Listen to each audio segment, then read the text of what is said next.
Hey, listener, thanks for checking out episode 109 of the Jock and Nerd podcast. We have another edition of a really fun ongoing series in collaboration with the Ginger Geek blog titled What the Fuck Happened, where we take a really bad superhero movie and try to figure out what the fuck happened here exactly. Joining us is the Ginger Geek himself, Matt Delhauer, to give us one of his patented and highly entertaining recaps of the franchise-killing fourth movie in the original Batman franchise, Batman and Robin. That's right, listener. Strap on your bat nipples, strap yourself in, take a trip back in time to 1997 as we try to figure out what the fuck happened to Batman and Robin. It's the Jock and Nerd Podcast with your hosts, Anthony and Imran.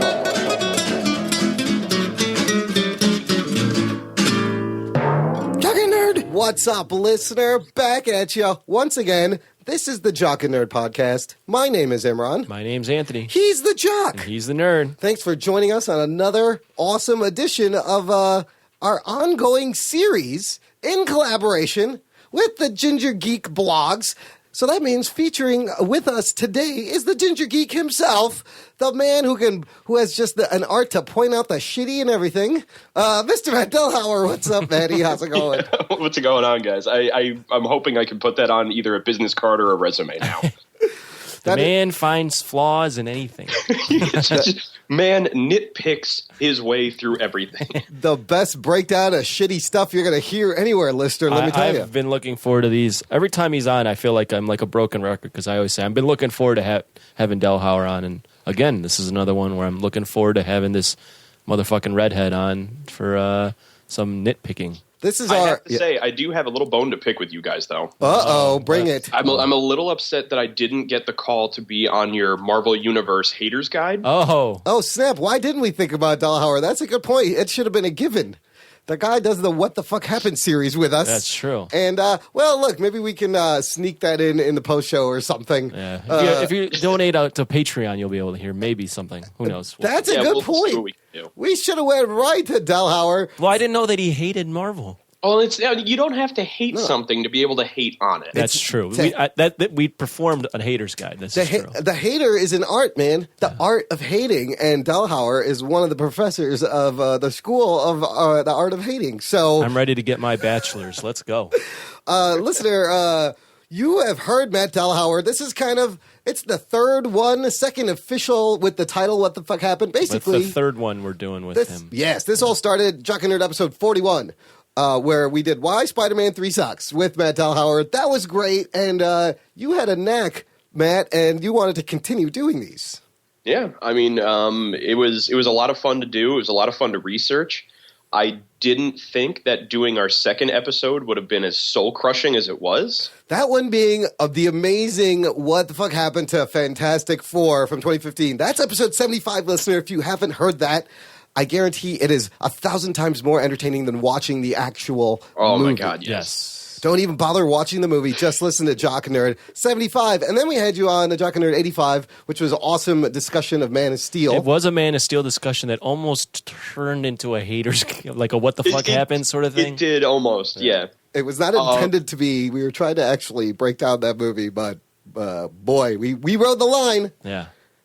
And I think that's probably one of the ones that led to your Haters Guide to Marvel because so many people were upset at just how much we just bashed that movie and DC in general. Well, that followed up with our Batman vs. Superman review. We're like, oh boy, all right, we have to balance this out a little bit. Yeah. And then we finally got Matt on to talk about something good, something positive, something he liked, and that was the Daredevil Season 2 review. Which turned into me nitpicking about Daredevil. I was going to say, we threw in some hate on that, too. Listen, it's in his blood. That's episode 89. It's in his blood. What are you going to do? That's why you've seen the title for this one. This is going to be our awesome episode, What the Fuck Happened to the film that killed the franchise. Oh, shit. Batman and Robin from 1997. I'm going to play this. We're going to get started. The Jock and Nerd Podcast. let me just set up this franchise I was killer. 9 years old when this movie came out. Ew. Lame. 8 years old. You were how old? I was 8 years old. Oh, you guys Imran suck. was like 37. I was. And he was sitting there with all the 8-year-old and 9-year-olds in the theater. I was in college. Were you? Yeah. Do you know? Okay, fine, never mind. Anywho, this movie came out in 1997. It was directed by the lovely Joel Schumacher. The lovely. Written with a script by Akiva Goldsman. And, Bob Kane getting credit to write the characters. But I heard that he was around set a lot. And so He apparently had some kind of say in how the script went. Oof. he was pretty much there going, yeah, that looks good. Yeah, no, keep that. And the man had to have been like in his 80s. Yes. So I just imagine him just sitting in his, I imagine him in a wheelchair just because that's how I imagine old people, is in wheelchairs, an invalid. Just like sitting on set, and they're like, all right, we're about to do this scene, and just out of nowhere he would yell like, neon lights! And Yes. they're like, all right. I think they let him art direct. He's like, it needs more colors. It's too dark. I can't see anything. Can you make it any young brighter? people in all these dark rooms. Can you make it any garish and brighter? Okay, That's the other thing. All old people to me are also Stanley. they really are. This movie, starring top billing, contractually had to go to Arnold Schwarzenegger. Oh, really? He of got course. the top billing? Similar. When the movie starts, the first name that comes up is Arnold Schwarzenegger. No shit. And if in the first Batman, it's you see Jack Nicholson's name first. Oh, no kidding. So, so Mr. Peace playing Because Mr. you Freeze. remember that vividly because you were 32 at that time. The first I Batman was came out. 26 years old. I just got out of the war. And I was born, I think, 4 days before that movie came out. George Clooney, of course. This is a George Clooney Batman. I don't know why you say vehicle. of course. This was his first Batman appearance. Well- As if this was the 17th movie George Clooney was in as Batman. But it's just such a classically bad movie. I feel like everyone knows, the George Clooney, horrible piece of shit Batman movie. Chris O'Donnell playing Robin for the of second course, time. Chris O'Donnell, yeah. As if no one else, because no one else has. Yeah. Ever since he's killed the role so much. This movie killed a lot of things. His sideburns buried that role. Uma Thurman, Poison Ivy, Dr. Pamela Isley, Alicia Silverstone as Batgirl. I remember when she was a heartthrob. She was a thing in the Clueless era. She It plays was the late 90s. Yeah. She's not Barbara Gordon. She's Barbara Wilson. Niece to the Michael Goes, Alfred Pennyworth, and Pat Hingle's Commissioner James Gordon, the only two motherfuckers to appear in all 4 goddamn movies. Really? Yes. Yep. Oh, no shit. They were in all 4 ever since they did the first one in 1989. And the last guy I'll mention is the guy who I kind of feel the worst for out of all of this whole cast is WCW wrestler Jeep Swenson. Don't feel bad for him. He never had his face Playing shown, right? Bane. He never had his face shown, and apparently he died. Yes, later like that year. a month Ooh. after Yeah. they finished filming this movie. Well, when you got He did not live long enough to see it go to theaters. when you Apparently- got venom running through your Yeah, veins. no, I read, I just saw he was like 400 pounds. He Yep. was a big dude. Yeah. He apparently, like a month after the movie, died of like a massive heart attack. He looked like he had gangrene or something. What a horrible, I felt so bad that he had to play that role. Anyways, this movie was made for an estimated cool $125 million. Opening weekend in 97, June of 97, makes a $42.8 million. It finishes domestically $107 million and some change. Worldwide, $238 million. Now, to throw on top of that, they also apparently, another estimation, spent $15 million in marketing this movie. They must have made that back in toys alone because that's all this fucking movie is.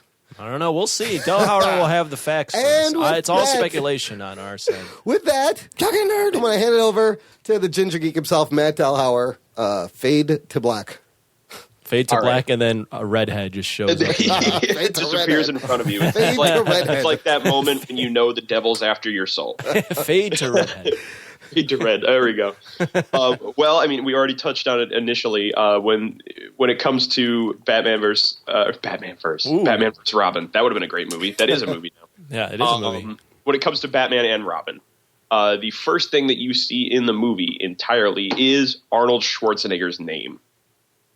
which tells you immediately who it is that is going to be the one person you're supposed to remember from the movie. And he did everything in his power to make that true.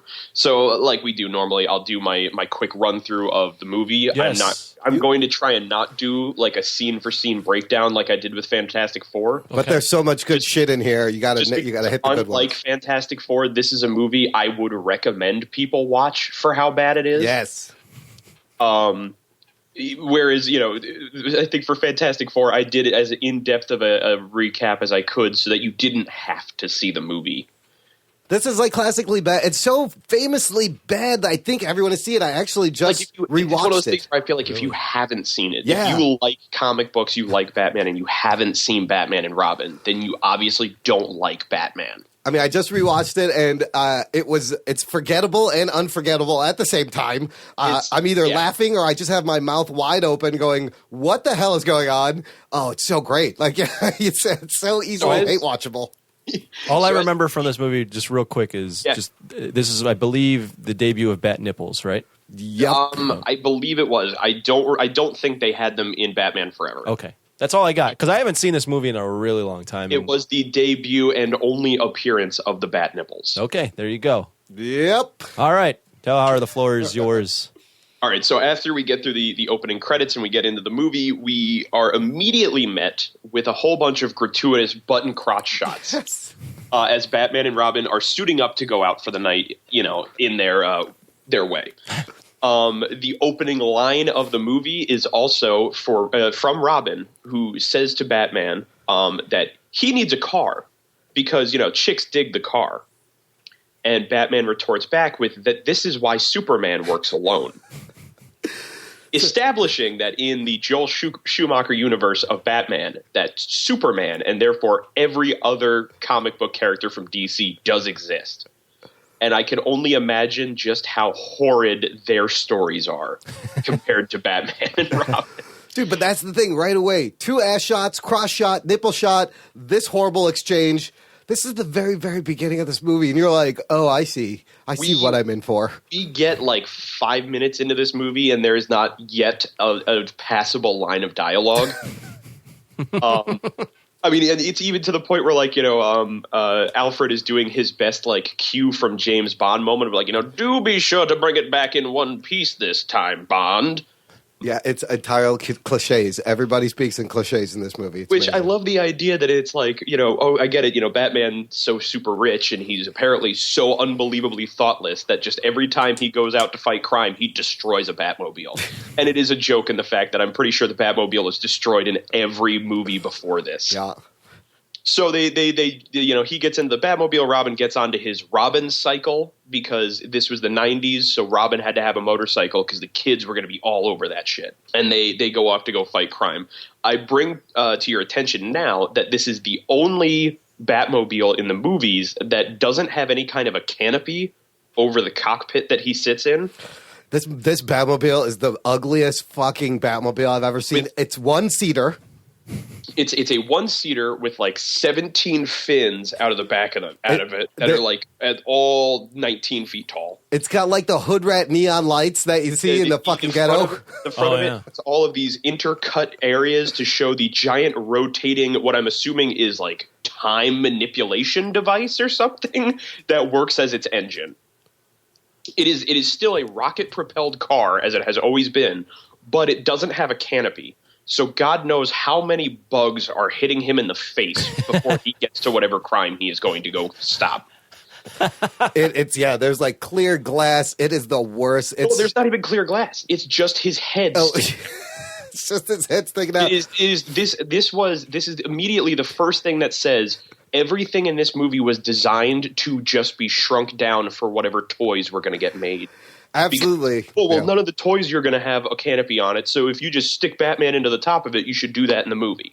This is where you start to notice the over-the-top, unnecessary Art Nouveau design everywhere for everything. Just everything is this weird mix of either the giant stone pillar Gothic that Tim Burton brought to the first two movies, meeting this bright neon colored, like, you know, Neo Tokyo look. Is this more pronounced than in Batman Forever? Because I get these two movies confused. Yes. Now, Batman Forever was very much, while they had the touch of the neon and the black light and stuff like that here and there, it was still very much just darkness. It was dark rubber, dark, you know, alleyways, still very gothic looking.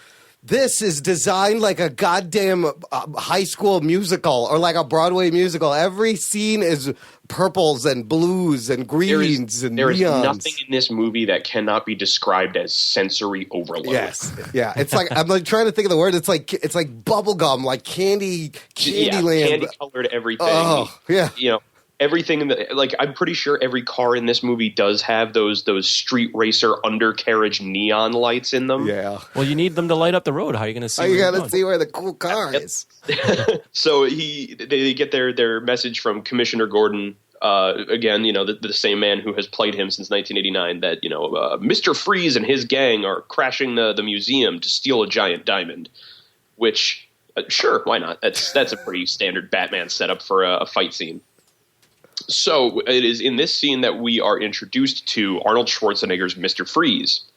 And it is also in this scene where we are introduced to his first puns and references to ice and cold. Oh, nice. I'm looking forward to these. I tried to keep a tally, and I don't think I got all of them, of just how many of his lines for each scene were ice puns. There's a lot. It's almost every line. In the first scene, 5 out of 11 lines of dialogue he says are a pun or reference to ice.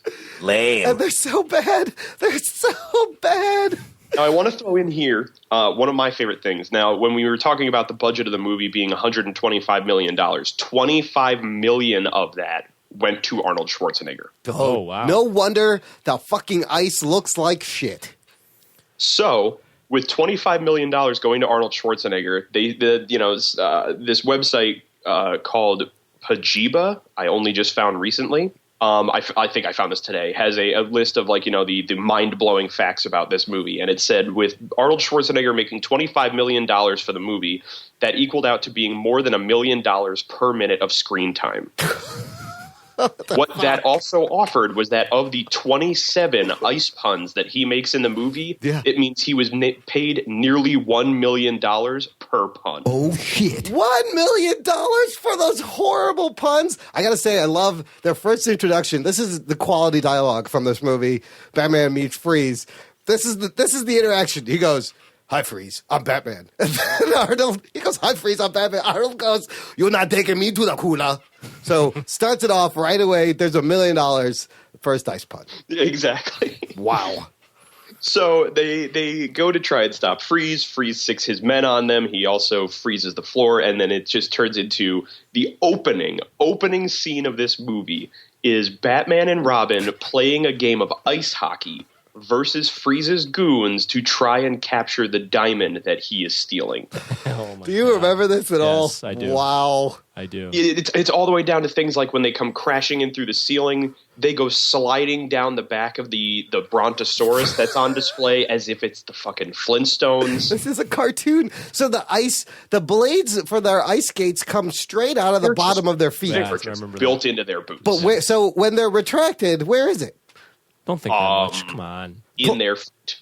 Plus, you can clearly tell everyone is on fucking rollerblades in this whole scene. Yes. So it's rollerblades that they have big metal pieces on either side to try and look like that they are ice skates. It's horrible. And the ice looks all the ice is wobbly. I'm trying to remember. There's something else I saw about what the ice was made of, and I can't remember what it was now. It was some kind of like resin or something. Yes, it was. It was like a polyresin thing. They thought it looked really good because it was translucent, but it fucking looked like shit. But it looked terrible under the lights. Holy shit, it looked horrible. So in the middle of them getting into their big fight with a whole bunch of goons playing ice hockey, Freeze still gets away with the diamond and takes off.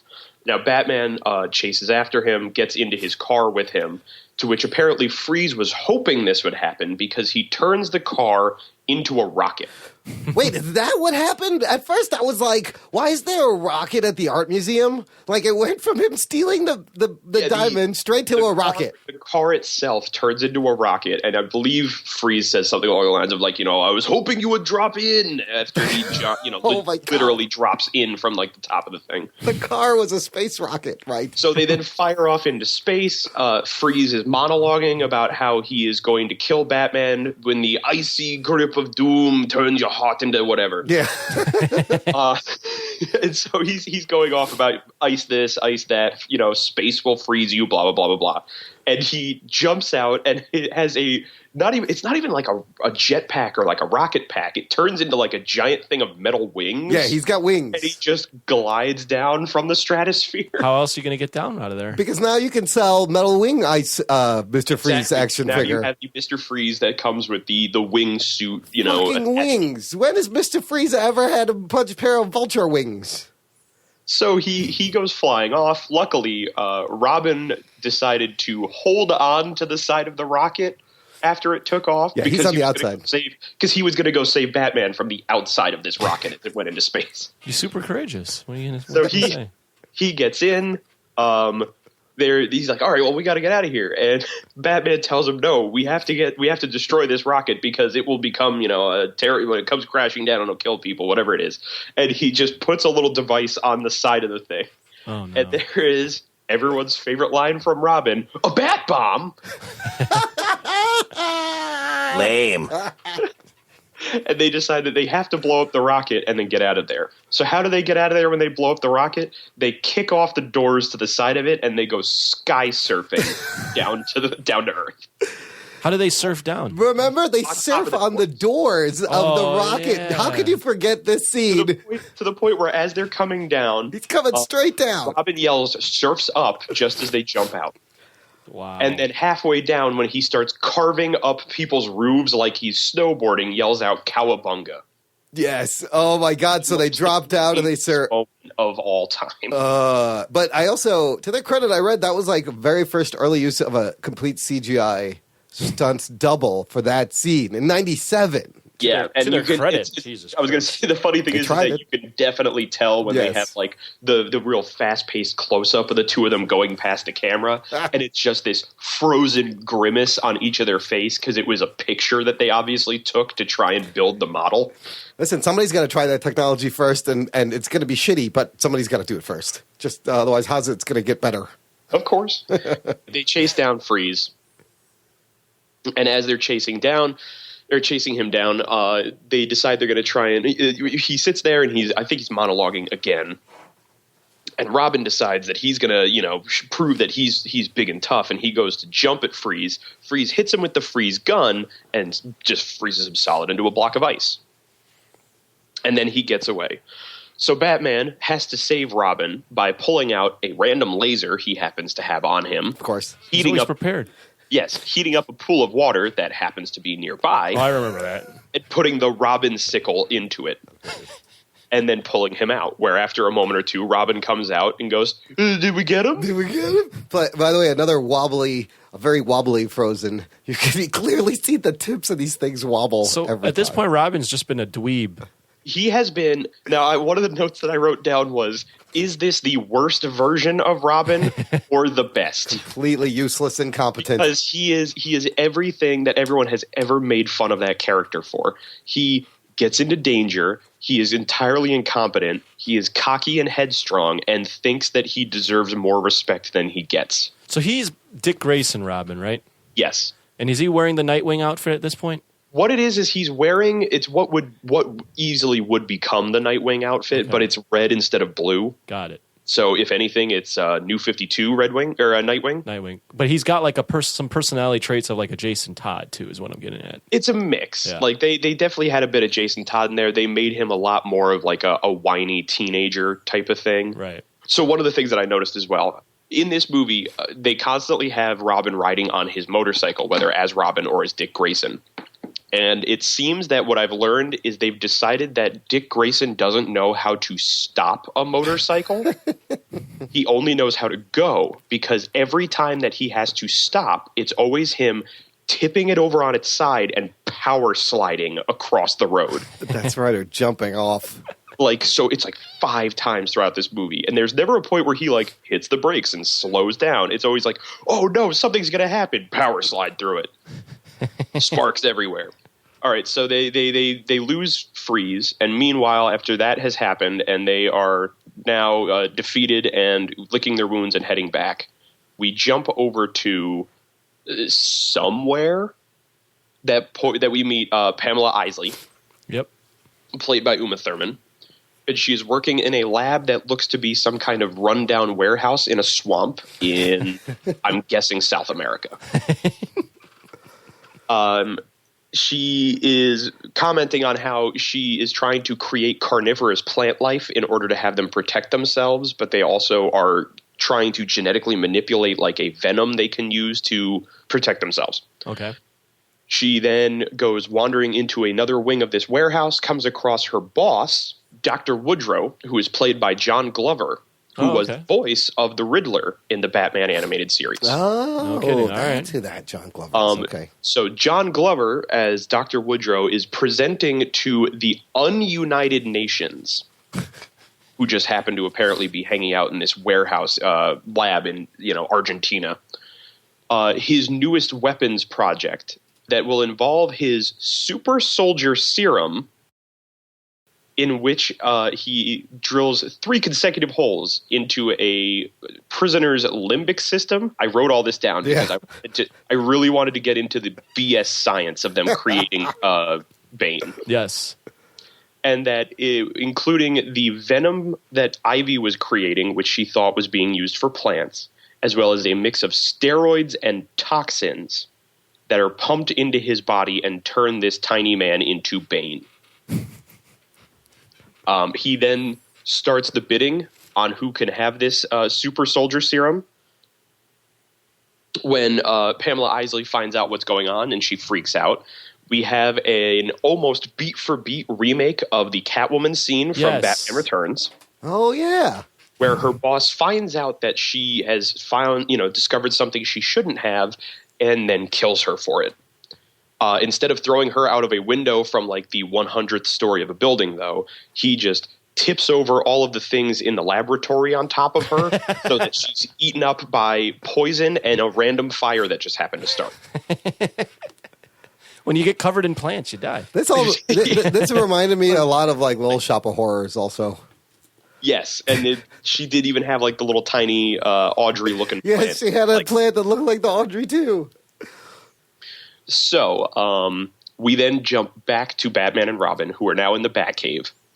Robin is currently drying himself off from having been completely frozen and then unfrozen that night. Of course, we don't worry about whether or not he might have hypothermia, kind of frostbite from this, any sort of physical problem that could really be an issue down the road. It's just, he's fine. He's fine. Meanwhile, they already have a crap load of information about Mr. Freeze and the fact that he is Dr. Victor Freeze, who was I believe a geneticist or something of the nature, who was looking into finding a cure for his wife who had McGregor syndrome. That's what it was, McGregor syndrome. Is that a real thing? Is that a real thing? No, I don't think it is. Okay. I'm sure it's probably them trying to we can't say Lou Gehrig's disease or something like that. Yeah, poor taste probably. But it was and he had some kind of mishap in the lab that caused him to fall into the vat of cryogenic freezing material he used for his wife. And this is why he is now Mr. Freeze. And covered in silver spray paint. I was going to say, it is a very watered down and in no way emotionally connective story compared to Heart of Ice. Yeah, it's nothing. The animated series. Yeah. It is just like, he was a scientist who sucked at his job and now he's a villain. Who talks in nothing but ice puns. And his wife is dying, I guess. And inexplicably somehow a freezy guy who can smoke a cigar. I didn't know how that worked. It was just a cold cigar. And he just got like a gang with him of like people wearing like Oh, cheetah pets on. their Wearing suits pets. are, dude. They got matching suits with like skull shoulder pads and shit. They're wearing like furries. Dressed up as Eskimos for some reason. Yeah, some of them are Eskimos. I don't know who does their design, but he's got a good designer working for Mr. Freeze. He's got the silver striped suit. There's the one goon who's the one designing all the costumes. He's like, my dad said I'd never make it with a sewing degree. He's like, I see oversized gloves and skulls on the shoulder pads. I'm Yes. thinking hockey gloves, eye masks, and furry hoods. It's a good look, boys. So after they do their research, Batman and Robin get into an argument about how Robin is impulsive and he technically should not have gone out there because he obviously is not ready for this job. Batman makes mention of them having a simulator that he should keep training in. Not knowing, I didn't know that Batman had his own danger room. Yeah. Oh, wow. Okay. Yeah, he says something about a training simulator. And then afterwards, Alfred kind of chides Bruce for being way too hard on Master Dick. And then for some reason, Bruce has a... I know. I laugh all the time when they say that too. And then for some reason, Bruce has a random hallucination of himself as a kid when Alfred picked him up because Bruce fell down for being a clumsy dumbass. Oh, well, they're setting up Alfred isn't feeling well. So it's like, okay, I get it. Down the road, we're going to find out Alfred's sick and might be dying, and we're trying to show that there's a connection between him and Bruce, but it's like the placement of this moment. Yeah. It's just like, okay, so yeah, I get it. Bruce loves his butler for basically being his dad, but I mean, all Alfred did at this moment was basically just tell him, you're kind of being an asshole, and walk away. And Bruce is like, he's always been there for me. So they get done with that. We then get to come back to our Argentinian warehouse where Ivy rises from the ground. She kills Dr. Woodrow with a poisonous kiss after mentioning that she is apparently now made of plants. She's made of plants. They trash the lab, which had already been trashed when he killed her, start more random fires. And then she notices, all this stuff is from Wayne Enterprises, so I should go to Gotham and threaten Wayne Enterprises. Because. No reason. So. That's a pretty flimsy excuse. It's legitimately she looks at one of the flasks and it says Wayne Enterprises, and I think she's like, Bane, we're going to Gotham. By the way, Uma Thurman is so over the top in every goddamn line. That when they interviewed her and asked her why did she do the movie, she's like, I loved the very femme fatale concept of her character, and you can see that she decided being a femme fatale meant she had to be directly out of a 1940s bad noir movie. It's with just the way note. she delivered every line. Oh my god, it's pretty bad. So we jump back to Gotham, Quite where we're going to catch up with Mr. Freeze and his gang, which I had to make a note about this. I love that they are hiding out in an abandoned snow cone factory because that's a thing. There's another toy set we can make. I was going to say, because it's like, it's like, we need them to have a hideout, but it's got to have some kind of cold or ice theme. What can we possibly do? Well, let's do a snow cone factory. Those aren't a thing, Jerry. Wait, this place only made snow cones? That seems odd. They apparently made it in a factory. Yeah, a factory made. So snow by cones. the time that I guess they had to ship them out everywhere, they would have been melted. Now, this is one of those scenes where it's just like, I feel like Akiva Goldsman had to have been so high when he wrote this scene. Because it's them hiding out in a snow cone factory, watching The Year Without a Santa Claus, where Freeze is forcing his goons to sing along to the "He's Mr. Snow Miser" part. Oh my god! So weird. So then, after he tries to do that, and yes, he is standing there and he is conducting them, and they all have sheet music to read off of. At this point, you're like, what am I watching? And the thing that I love so much about this scene as well is they mention later on that in order for Mr. Freeze to live, his body must constantly be kept at 0 degrees Fahrenheit. Okay. Meanwhile, because it's Arnold Schwarzenegger, he's walking around smoking cigars. That's the thing. So Mr. Freeze and it's not just that he's smoking cigars. He is smoking cigars that are the exact same flecky blue color as his skin. You know that had to be his idea. He must have been like, can I smoke cigar? In every movie, I smoke a cigar. He's like, well, in order to show that I'm very tough and everything, I smoke cigars in my movies, and I have to smoke it in this movie, or else people won't know that I'm a tough bad guy. They don't take bad guys seriously if they don't smoke cigars. We already paid you $25 million. Go ahead. Sure. Whatever. Do what you want. This is a disaster.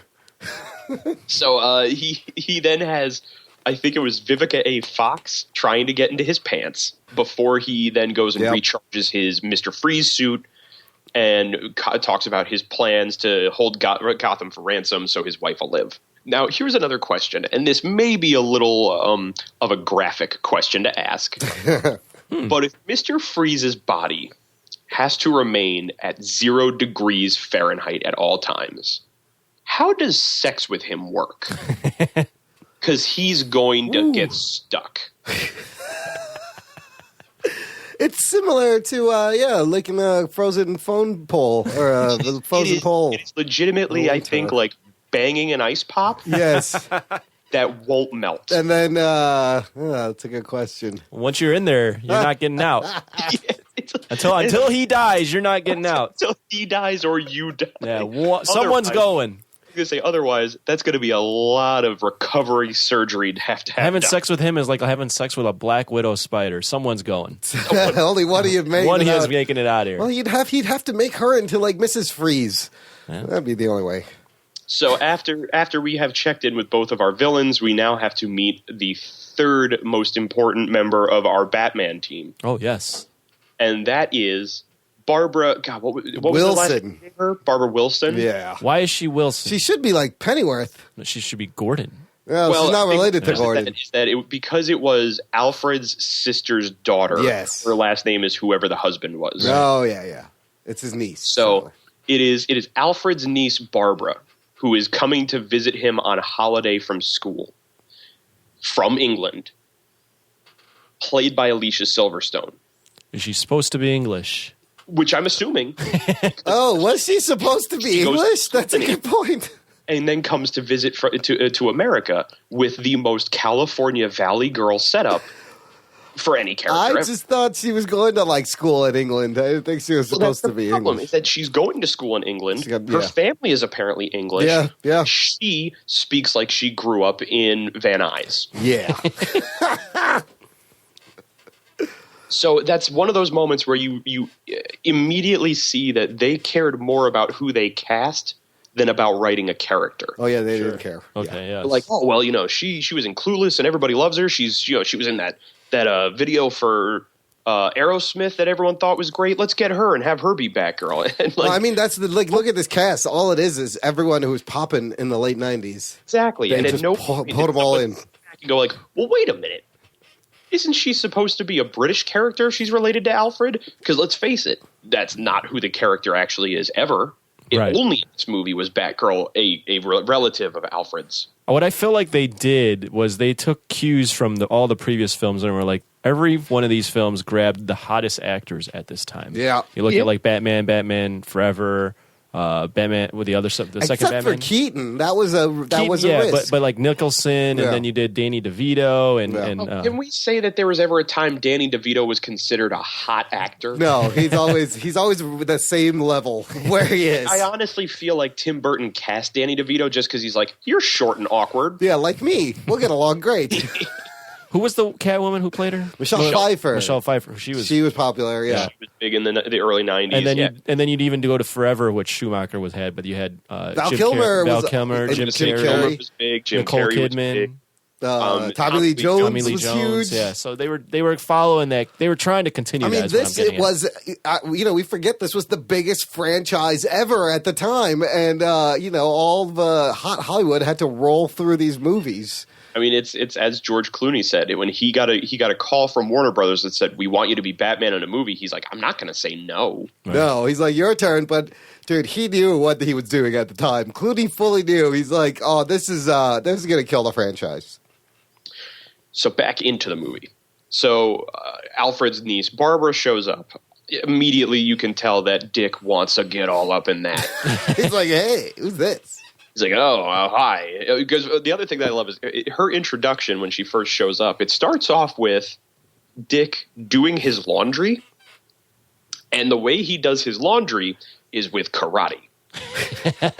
He takes a shirt out of the washer, throws it in the air, double punches through it in order to hold it out flat, wraps it around a broomstick and then squeezes it to get all the water out, and it's all like these really quick cut action scene type of like beats, and it's like dude's just doing laundry. I don't need him to be intense all the time. That's how superheroes do their laundry. Yeah, I have to train no matter what it is that I'm doing. Constantly being Robin. I'm Robin.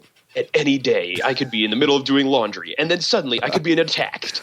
If ninjas came right now, I would be ready. I would be so ready for that. I think he was just taking Batman's advice. I mean, he needed to go into the That's the room. Training simulator. Yeah. It really is laundry. It's just laundry. I just imagine him bringing in Dick as a child and just being like, all right, now you're going to go into the training simulator. Yeah, he what's that? Well, you're going to take these clothes and make sure you separate the darks from the whites, and then you're going to put them into this washing machine. It's basically Karate Kid, Mr. Miyagi moment all over again. That's a great deleted scene where he brings him into the laundry room, and he's like, time for the training simulator. And it's just, wait, I thought I was going to throw punches. You will throw punches. You will. First you must clean. But first you must Everything do laundry. you do must be a punch.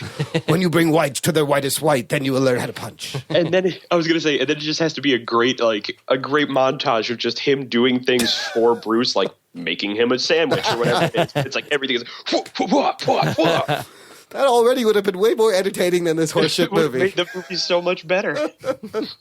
So they but we digress. I'm sorry. Yeah, I was going to say they bring in Barbara, and Robin's immediately smitten, and we find out that she's Uncle Alfred's niece, and I'm coming to visit on holiday, and so on and so forth, and all that crap. Okay, so I have Barbara arrives while on break from Oxbridge Academy. Oh, that's a good made-up name. Yeah, it's super English. Where she works in the computer sciences department. That's the thing. She's all smart and hacker and brainy, and she somehow knows how to fight and stuff. She apparently, has been training in secret to learn how to fight things. She has been sneaking away to do motorcycle races. Oh, yeah, the races. She comments later on that she's not really on break from school, that I think she got kicked out. She's a badass. We get a hint she's a bad girl. Yeah. But anyway, so after they introduce her and Bruce invites her to stay with them while she's on break, they then cut to the next night where she, after saying goodnight to Uncle Alfred, goes sneaking out to the garage, steals one of Dick's bikes, and runs off. Which later on we reveal is that she's running off to these underground street races where she is betting on herself to win, and then, we've got people throwing Molotov cocktails at them. They're apparently riding through the abandoned sewer system of the outskirts of Gotham City, I guess. Lots of blacklight neon there. Yes, it's one of the two scenes where we have the return of the Blacklight gang from those guys. Yeah, you better make sure you do your laundry in this area of Gotham. That's for sure. But if you don't know how to do laundry, you won't last long. No. The Blacklight gang's makeup also. How ineffective is that if there's no blacklight around? Like, it's like in normal lighting, they just look like a bunch of dudes who kind of have like chalk on their face or something, and then they're like, oh wait, hold on, and then like they have to like set up a black light over next to them and like turn it on. It's like, oh now it looks like I have a skull on my face, right? That's intimidating. Because apparently, that is a skull on your face, but what's that on your pants? Yeah, it reveals a little too much. Apparently, that just means that Gotham is the kind of city where you just have black lights around for no reason. Like, I get the idea of having like neon signs and neon lights outside, but it's like black lights just in alleyways. Well, but look, I used to work at Starbucks in New York City, and the Starbucks at Cooper Union in the bathroom had a black light. Right? And I go and I ask them, I was like, what's the deal with the black light in the bathroom? And they go, oh, it's so that the junkies can't find a vein. You can't find a vein under a black light. Like, they were having problems of people shooting up in their bathroom. They had to install a black light. So, the outside of the PATH train that I take into New York, there's a Dunkin' Donuts where they have they don't have the black light, but they have, it's the standard. They have the lock on the door because they don't want people just wandering into the bathroom and then doing drugs and passing out in it. Also, scorpions fluoresce under black light. It's a great scorpion detector. Anyways, moving on. Just random facts. Yeah. I'll remember Look at that you. for the next time I'm afraid there's a scorpion in the bathroom at Starbucks. If you're in the desert, bring a black light. You'll find all the scorpions. That's all I'm saying. So the next scene, we have this big event at the observatory in Gotham. Now, what I love about the Gotham Observatory is that it is a building that is being held up in the hands of like a 700-foot tall statue. Yep. Oh, yes. Remember, it's like he's I'm sure holding this is what thing up. Tim Burton imagined when he originally did Batman, this style. Of course. And I don't understand, like, do they have to walk up through the statue to get there? How do you get there? That's a good How do you point. get into this building? Because And how did, like, what, Climb. why did it need to be held by a statue? You could have just put it on the ground or on top of another building. All you need is clear sky. It's not like if you have it further up in the air, you're doing better research on stars. Plus, it's a telescope, and that thing is going to sway around way up there, which is something you don't want when you're trying to fucking pinpoint stars in a telescope. Yeah. So they're there to unveil that there's going to be a new project that is revealing a new type of telescope as well as a bunch of mirror satellites so that they can see stars from other places, I guess. Okay. This concept is the most confusing thing in the world. Yeah, they keep bringing it up. Because Yeah. they had to have it there so that they could use it later. Right. That was the thing they needed. They Just were to like, wait well, we need this here for the end of the movie, so we need to have a bullshit reason for it to exist. So it's basically a set piece. They came up with a set piece, and they're like, all right, now we need to make sure. How do we explain how this? do we fit this into this? It is them. universe? Yeah, it's them explaining Chekhov's rifle. Okay. So it's them just being like, well, we're going to need this thing here to combat the bad guy. But it can't just be there to combat the bad guy. It has to have a practical use that we then hijack to combat the bad guy. Makes sense But to me. that practical use makes no sense. Because if we align these mirrors that they reflect the light from the stars over on this side of the planet, it's like you realize the planet spins. Right? So They try to bounce it around to see the other side. I don't It's understand ridiculous. why we need to have this thing like, it's going to show us those stars over there. We see those stars. Yeah, you'll see it when for 6 months. Plus, isn't it powered by like diamonds or something, which is another shoehorn thing? I probably Something like that. Yeah. something like that. They had to have something else in there. But while they're in the middle of doing this, they reveal that apparently Bruce Wayne is dating Elle McPherson. Yep. With whatever the hell her character's name was. It was like Julie Madison. Yeah. Julie Madison. We also have one of the few other leftovers from the Burton era of Batman, which was Gossip Gertie, the journalist. Oh, she was. She was in the Burton movies. She was from Batman Returns. Okay. Oh, Elle McPherson's hot. All right, never mind. Sorry. So she was in Returns, she was in Forever, and she was in Batman and Robin. And it's one of those things where you can just feel how out of place her character is in this movie because she was built for such a different type of movie. And I think the best thing was, as I was watching it, I was like, I really feel like when they made the Hunger Games movies, Stanley Tucci decided that his version of Caesar Flickerman, the over-the-top like TV host for the Hunger Games, was just like he watched this movie. Was like, I'm just going to be her because it's just everything is so over the top. Oh, Brucey, tell us about your bride, and it's like you are playing to the back seats of no theater. Dude, awesome. really, everyone's performance is like they're in a high school show. Like, I don't understand. I think I've said this before on the show, so sorry if I'm repeating myself, Yeah, go but ahead. Joel Schumacher literally told everybody, from what I've read, that remember you're in a cartoon when they were acting. He did that apparently when they would do scenes. He would do a last take that he would always say like, all right, this one's for the actors, just telling them like, do whatever the hell you want. Right. And as time went on, apparently even in an interview, Chris O'Donnell had said when they made Batman Forever, he's like, when we made that one, I felt like I was making a movie. Yeah. He's like, when we made Batman and Robin, I felt like I was making a 2-hour long commercial for toys, which they were. That's exactly what this movie is. But so they play on the idea of Bruce Wayne will never get married to anybody, and then Pamela Isley shows up and starts making all of her threats about how humanity's killing the planet and blah blah blah blah blah. You're all going to reap the consequences at some point, and basically, I guess, is blaming Wayne Enterprises for what went on down in, I don't know, Mexico, Venezuela, insert name of whatever country it was here. And he basically just kind of laughs her off and is like, well, plants are great, but we have to take care of humans first. Yeah. So go fuck yourself. Pretty much, yeah.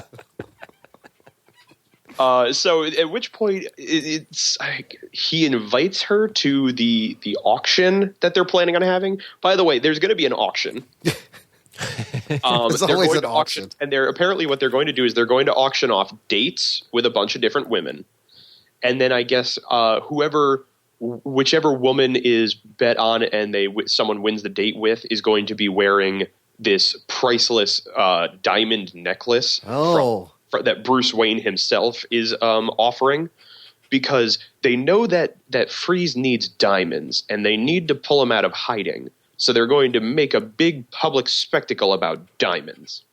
So they're auctioning off women like this is... Yeah. Backwoods, like the streets of Thailand or something like that. It's like a male review type thing where it's like, who wants a date with this lovely lady? Bet your money, throw your money at me now. All the sleaziest men from Gotham are in the audience. I think that was the plot in Taken. It was too. It was maybe a little darker. I think it was a little more illegal. Yeah. This is legal, actually, which is even better. It's for charity. This auction / whatever it is that they're doing, sex slave ring, is going to be held at the Gotham Botanical Gardens. Oh, nice! Oh, how convenient!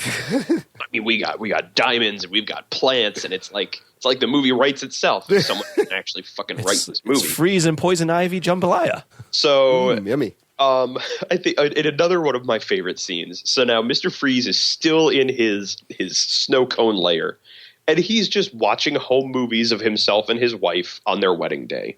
Because what's a great way to cheer yourself up when you're having a bad day? Just remember that your wife is basically dead.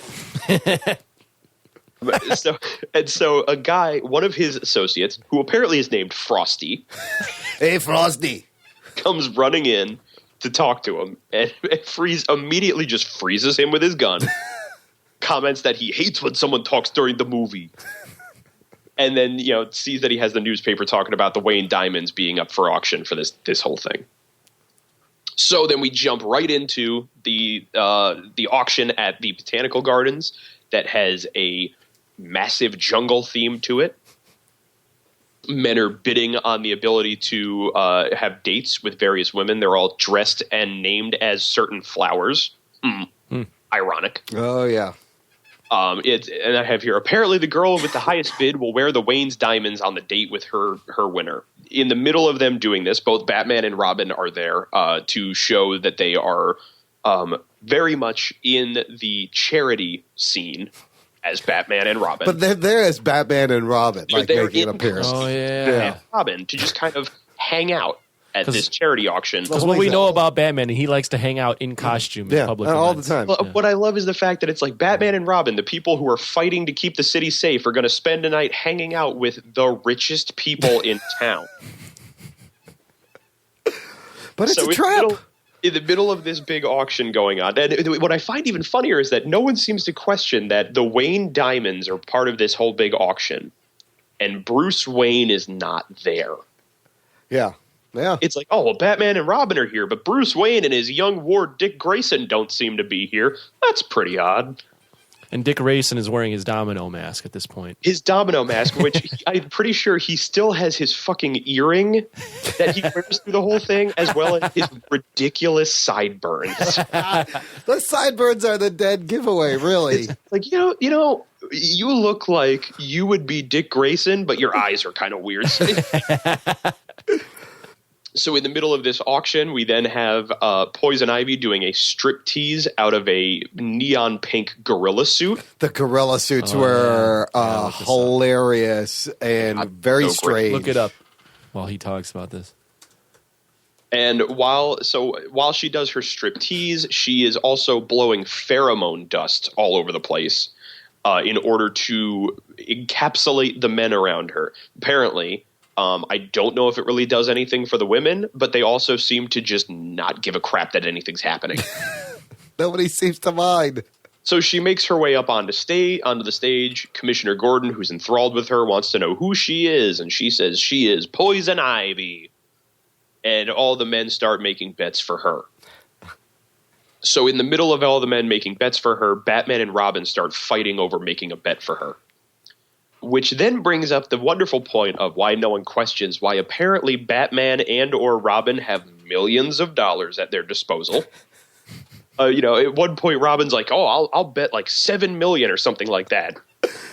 Batman says, "You don't have that kind of money." And he goes, "Well, I'll borrow it from you," as if Bruce is gonna be like, "Well, here's that money you asked for that you decided to use against me in a bet." There's $4 million. At which point so Batman bets $7 million and reveals that he has his own Batman MasterCard. Yes. Oh my God! I forgot about this. This is the best, not funny, worst exchange of the movie. He damn near looks directly at camera. Yes. Never leave the cave without it. Can you believe that? He whips out the Batman Forever goth card. He has his card is the Batman logo on it. Oh my God! Issued to Batman. None of this makes any sense. How do you? That its expiration date is good through forever. Good through forever. Who is supplying this line of credit without any kind of background check? What does it have to be like to be the guy at MasterCard who gets the credit card application from Batman? And how does he not go, you know what? This is obviously fake. It's the most. Why? Why would they feel they have to write that in? What's going on when they were writing this movie? They were already like 45 minutes into the punniest movie of all time. Holy shit! Yeah. So, before Batman or Robin or whoever can win this, Freeze crashes the party, tells everybody that they're having a cool party, has Batman and Robin get into another fight with his goons. He goes up, he steals the diamonds off of Poison Ivy. She finds out that he is apparently immune to her pheromone dust because it doesn't work on the cold-hearted. Or whatever. I mean, it's like, okay, fine, I get it. Apparently your terrible accident has made it that your biochemistry works differently now because obviously it would have to. And they chase after him and his gang again. This time they are chasing them over the rooftops, as I had thought it was the earlier time. Oh. And as they are chasing after them, Freeze and his gang jump off of the end of the hands of some other 9 million foot tall statue. Yeah. And Batman and Robin are going after it, and Batman is telling Robin, "You'll never make the jump. You'll kill yourself. Pull back." And Robin's saying, "No, I'll make it. I'm totally awesome." So Batman initiates a shutdown sequence on the Red Bird motorcycle that he apparently has programmed into his car. The bike freezes up. Robin immediately tips it sideways and power slides down the statue. As Batman goes jumping off of the end of the statue, and then Robin stands on the ground yelling, "No!" How dangerous is it? Robin is driving on the hand of a statue. Very precarious. Full speed, about to make a jump. I would think if you shut a bike off at that point, you're just going to fall to your death. That's not. He slid so perfectly and I was going to say, the fact that he stops right at the edge of it, it's like, no, you just would have gone right off. Yeah, right at the tip of the finger. Like, the power slide wouldn't have saved him. He would have had to tip it over, power slide, and then, roll off of it and be scrambling to get a hold onto something. I think you guys are asking questions that this movie never considered. No. Yeah, logic need not apply when they wrote this. There's a lot of things in this movie that they decided don't need to be addressed because it's a cartoon. Right. So Batman catches up with Freeze, and there's no fight scene. There's no struggle. It's just that he goes flying in at Freeze, and then we have a transition where Batman is opening his cape up real wide, and he's standing with one foot on top of Freeze, who's laying on the ground, all like, "Oh no, I've been defeated." Like it's just they obviously either didn't want to write or didn't have the money to do another scene between him and Freeze. I noticed, so it's just Batman's gonna get him, got him. I noticed that it's very weird. Like They cut right away to Freeze just being defeated. there's like one hit, he's down, and literally that's a shot of Batman with his arms up and his wings out, as if he's saying like Andre the Giant, Yeah. where he's just got one foot on him victoriously, as if he's like, they, ta-da. I was like, what is that? Why? What is that? He's showboating. He was wrestling showboating at the end of that fight. It was very, very weird and completely out of character for whatever this movie was. So after they beat him, we get a quick scene, I guess, about Alfred trying to find his brother. Is also a butler, I guess. That's like the family business, is like Pennyworth Of course, become yeah. butlers. Yes, of course they do. And also, all right, so in one of the most poignant scenes of the entire movie, something that does not belong in this movie whatsoever, he has a conversation with Bruce in which they are talking about something. I forget how it leads into it, but legitimately he gives Bruce Wayne this line: "Death and chance stole your parents, but rather than become a victim, you have done everything in your power to control the fates. For what is Batman if not an effort to master the chaos that sweeps our world, an attempt to control death itself?" Pretty profound. It's like the most Shakespearean existential take on Batman as a character. That was in this movie? Wow. And it is in a movie that's full of ice puns and bat nipples. Wow. Holy shit, that's actually like a pretty decent line. There was one That's the real thing, is line like- in this movie. It's like, it proves Akiva Goldsman is a fucking great writer. So how he got blackmailed into making this movie, I will never know. That's crazy. But so he gives this line to Bruce after they come back, and obviously it's because, Robin's being a dick about not being able to help catch Mr. Freeze again. It's his inspirational line that kind of rallies so him. it's like I don't know. I forget what the context of it was, because it was at this point, like when I heard that line, I don't think I was even paying attention to the movie. And I was just like, where the fuck did that come from? Like what? They also have the quick judo meet cute between Dick and Barbara when she's like sneaking back in with the bike, and then he apparently goes to say something to her about it, but his way of saying something to her about it is reaching out and firmly grasping her by the shoulder. And she just flip kicks him. So she flips him over her hip and puts him to the ground, and I guess makes some comment about like, "Oh, sorry, I learned judo because of blah blah blah. I'm a bad person." And then that's it. So they then move on from there, and Mr. Freeze gets put into Arkham. This is where we learn that he has to have his body kept at 0 degrees Fahrenheit, where they have the cold beam that he has to stand in. Oh, yeah, that's right. He can't It's move. legitimately just a blue-colored light shining from the top of It's just a blue spotlight over him. Yeah. In the middle of the room, right? Yeah. While both of his guards are just being dicks to him. Like, I love the idea that all the guards in Arkham are just like douchebags. Because, I mean, granted, it's something that you'll probably see in prisons a whole lot is like, guys with power trip problems. But it's like, these guys are legitimately both like 6'9". So it's like they actually even tower over Schwarzenegger. They're just bully assholes for no reason. Ivy and Bane beat up the Blacklight gang to set up their own little. They set up their own little establishment in Gotham at an old Turkish bathhouse. I guess because it's muggy in there, and that's what they're used to. I like how there's just abandoned There's so random many- ass buildings. So many businesses are just out of business in Gotham, and they're just being overrun by different colorful gangs. Yes. We find out that apparently Bruce is having hallucinations about Ivy because of the pheromone stuff. And Dick and Barbara meet up at her underground bike race, where he is trying. I don't get why he went, because granted, all right, he followed her to find out, but why he decided to enter himself into the race at the same time? Yeah, he was. It's such like a dick measuring moment. Where he's just like, "Oh, you race bikes, huh? Well, I'll I'm going to show you. I'm great at racing bikes because I'm fucking awesome." people throw Molotov cocktails at them. They both almost die. They both tip over their bikes and power slide down a bridge that's falling apart, I think. Yeah. She saves him from falling off the bridge. And I'm trying to remember what his stupid, quippy one-liner is. I think it's something like, oh, so this is what you do at night? Or some crap like that. Oh, yeah. After they get back, she says something to Dick about how she wanted to take Alfred away because obviously neither of them have come to notice that he is sick. But apparently Bruce does know. He knows that he's sick, he knows he has McGregor syndrome, and he knows he's dying. And just kept it to himself. It's just like he appears out of nowhere. Granted, he's Batman, so he's probably good at that. But, he appears out of nowhere after, like, the two of them have this little argument about, like, you don't seem to even realize that he's sick. And he goes, he's not just sick, he's dying. Like, Oh my Bruce God. knew this whole time. well, then fucking do something about it.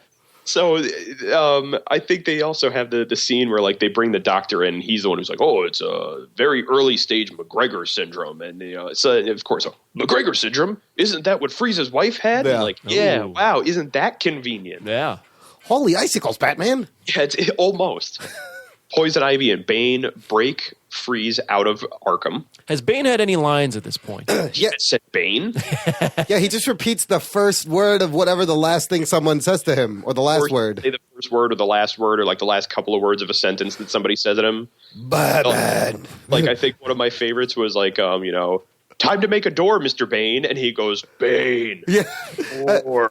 And like punches a wall, like a hole into a wall. Doesn't he says monkey at one point? Monkey. Like, he just grunts the last thing he hears. I forget what the context of it was, but my favorite is later on in the movie when they have him planting bombs, and every time he does, he just says, bomb. It's so horrible. And how long first of all, Ivy, all she does the whole time, her main attack is to blow air into people's faces. That's pretty much all she does, minus controlling some Blowing vines. pheromones. Yeah, but it's really, and how long do these pheromones work? What is the strength of these?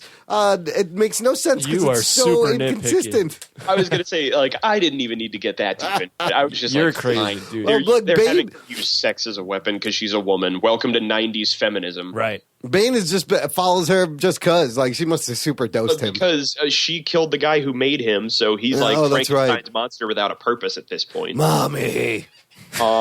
So Don't mind Imran getting super nitpicky. He's been criticized by me for being a shitty apologist. So now he's gone the exact opposite way and like tried to nitpick things that are like, come on, dude, you don't need to nitpick I was that. going to say, if you honestly thought they were going to dig into the deep science Yes. of how she created her pheromone powder, you I walked need to know the mechanics, the biochemical mechanics.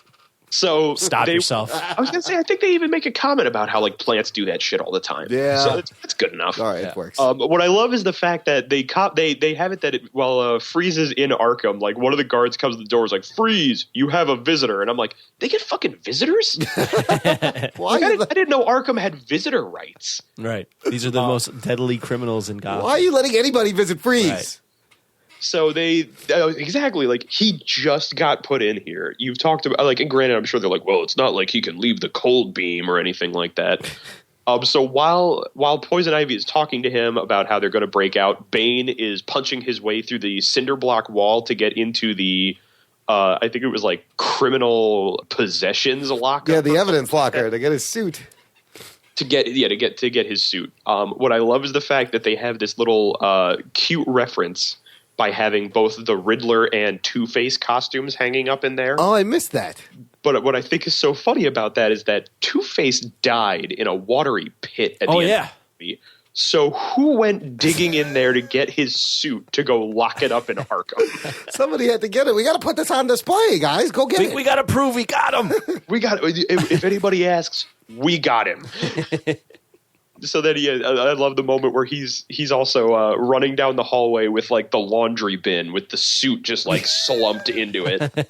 It's so great. He's just running down going, "Ah!" So pushing while they're planning to escape, they go over, Bane punches a hole through the wall, and they look outside to find out that apparently Arkham is sitting on top of like a 9 million foot cliff. Yeah, it's backed up to. It is like the most ridiculous version of Alcatraz. You didn't know that the back wall opens directly over a drop into water?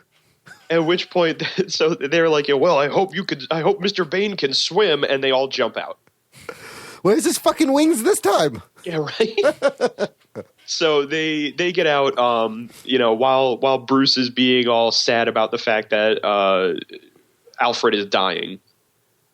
Dick comes running into the room to tell him, "Oh my God, Freeze escaped!" At which point, I feel like anytime somebody escapes from Arkham, can they really be all that surprised? Right.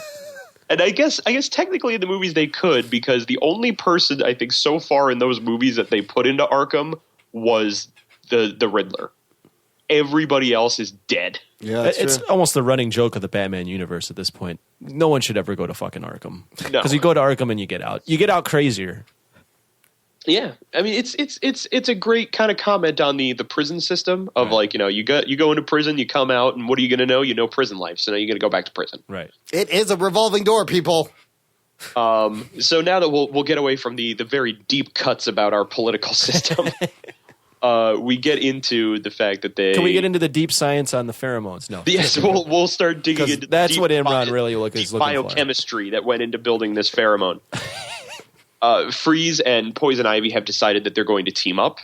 Naturally, because at this point, this is the third film where villains team up, right? Yes. They head... So Batman and Robin head to Freeze's hideout with the police, because the fact that Freeze escaped, the first thing they do is they go to his hideout, I guess to look for him.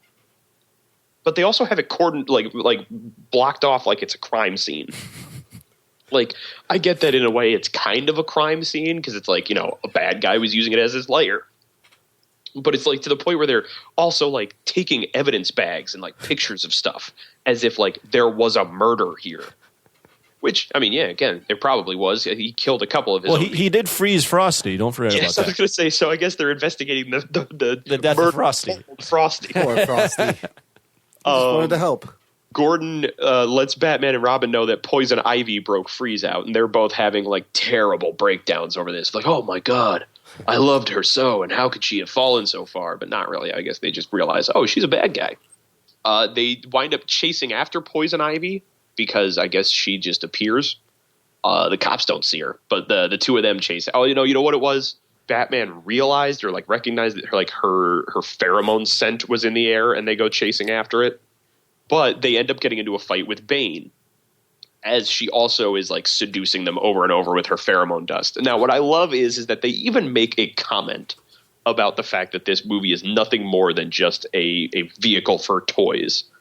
Because there's a point where Poison Ivy says something along the lines of like, I'm a lover, not a fighter. And that's why every Poison Ivy action figure is going to come with one of him. And that's when Bane shows up and starts beating the crap out of him. That's right. She does have that line. So while she's constantly seducing the two of them and they're getting their asses kicked, Freeze attacks the cops. He steals his diamonds and I guess just gets away because their plan was he would get the diamonds so that he could power the suit, and then Ivy said she was going to go and get Nora to bring back to their new hideout, Turkish Bank. Yeah. Okay. So now Batman and Robin start getting into a fight with each other over the fact that Ivy loves one of them and not the other one. Meanwhile, Ivy doubles back and she unplugs Freeze's wife's machine because there's only room for one gal in this picture or some crap like that. 90s feminism. Yep. So after she goes, the two of them are fighting back and forth about like, oh, well, you just can't stand that maybe she was going to kiss me and not you. And then Batman's, he's actually apparently using logic about like, oh, yeah, didn't you know about all the people that have been poisoned by, oral asphyxiation and so on and so forth. And apparently all Robin can think of is like, yeah, well, whatever, bro. So at this point, has Robin done maybe anything likable? Nothing likable and nothing useful. Yeah.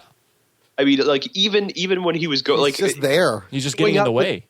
Going out to the underground bike race was pointless because it's like he could just like, hey, I saw you're at these underground bike races. It seems pretty dangerous. Maybe don't do that. But instead, he almost gets her killed. Yeah. Nice. Like everybody that he's around is in imminent danger from him being there. So Ivy goes running back to the hideout, tells Freeze that Batman killed his wife. And then so he has his, I think, pretty sure this is the moment where he has like his one solitary tear that freezes on his cheek. Yeah, that was a horrible CGI work. So bad effects. You see it comes down and it freezes and then it like blows away instantly into flecks. Yes. So they then come up with their plan that they're going to freeze Gotham, for his revenge. He's not going to hold it ransom anymore. He's just going to kill everybody because his wife's dead. So why not? So they I think this was the scene where they had the doctor come in and talk about Alfred, but we already know. I love that. I kind of laugh at my own writing because I could just feel how like annoyed I got at moments. Because I legitimately wrote, Bruce heads off to the observatory for whatever rich person thing he's doing now. Nice. But they want to freeze Gotham, but Ivy then wants to grow plants on top of the ice or something. They want to freeze Gotham, and then they want to regrow plant life in the city to become a new world order, basically. Yeah, and it makes no sense. She has this wonderful line about how it's going to be their own Garden of Eden. Freeze says, yes, and we will be Adam and evil. It's so lame. It's so bad. It's so painful to listen to these lines at times. But it's so because Alfred is dying, he tells Barbara that she needs to find his brother. I forget what the hell the name was. Alfred 2, if you want.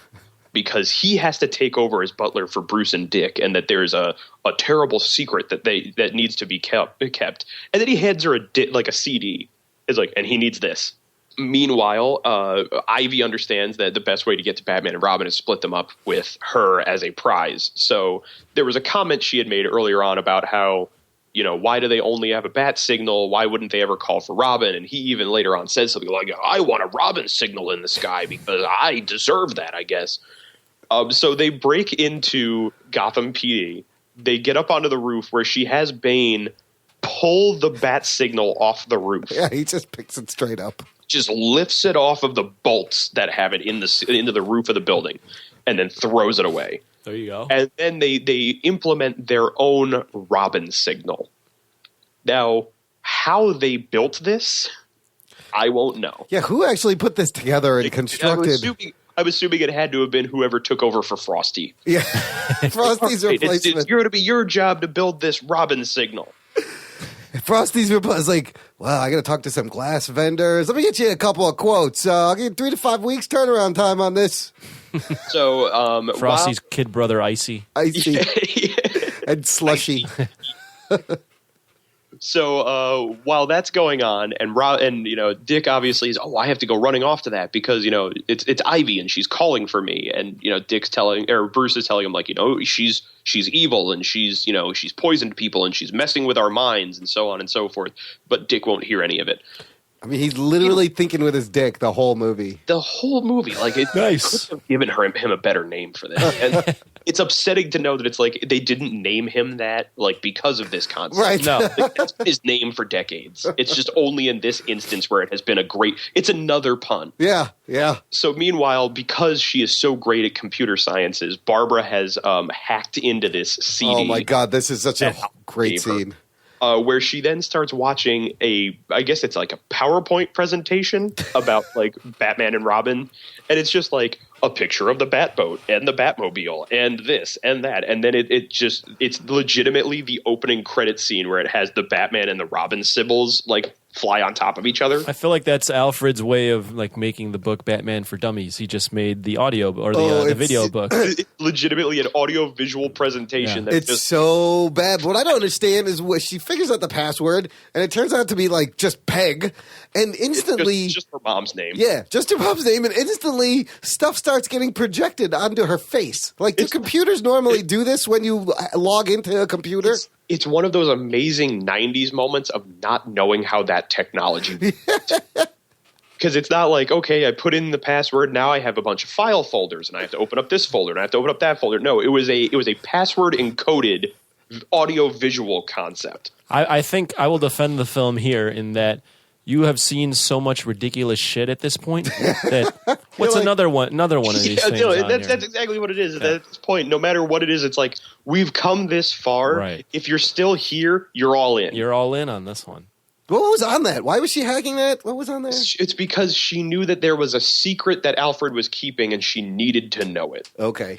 Or just because she's a nosy bitch who doesn't damn business.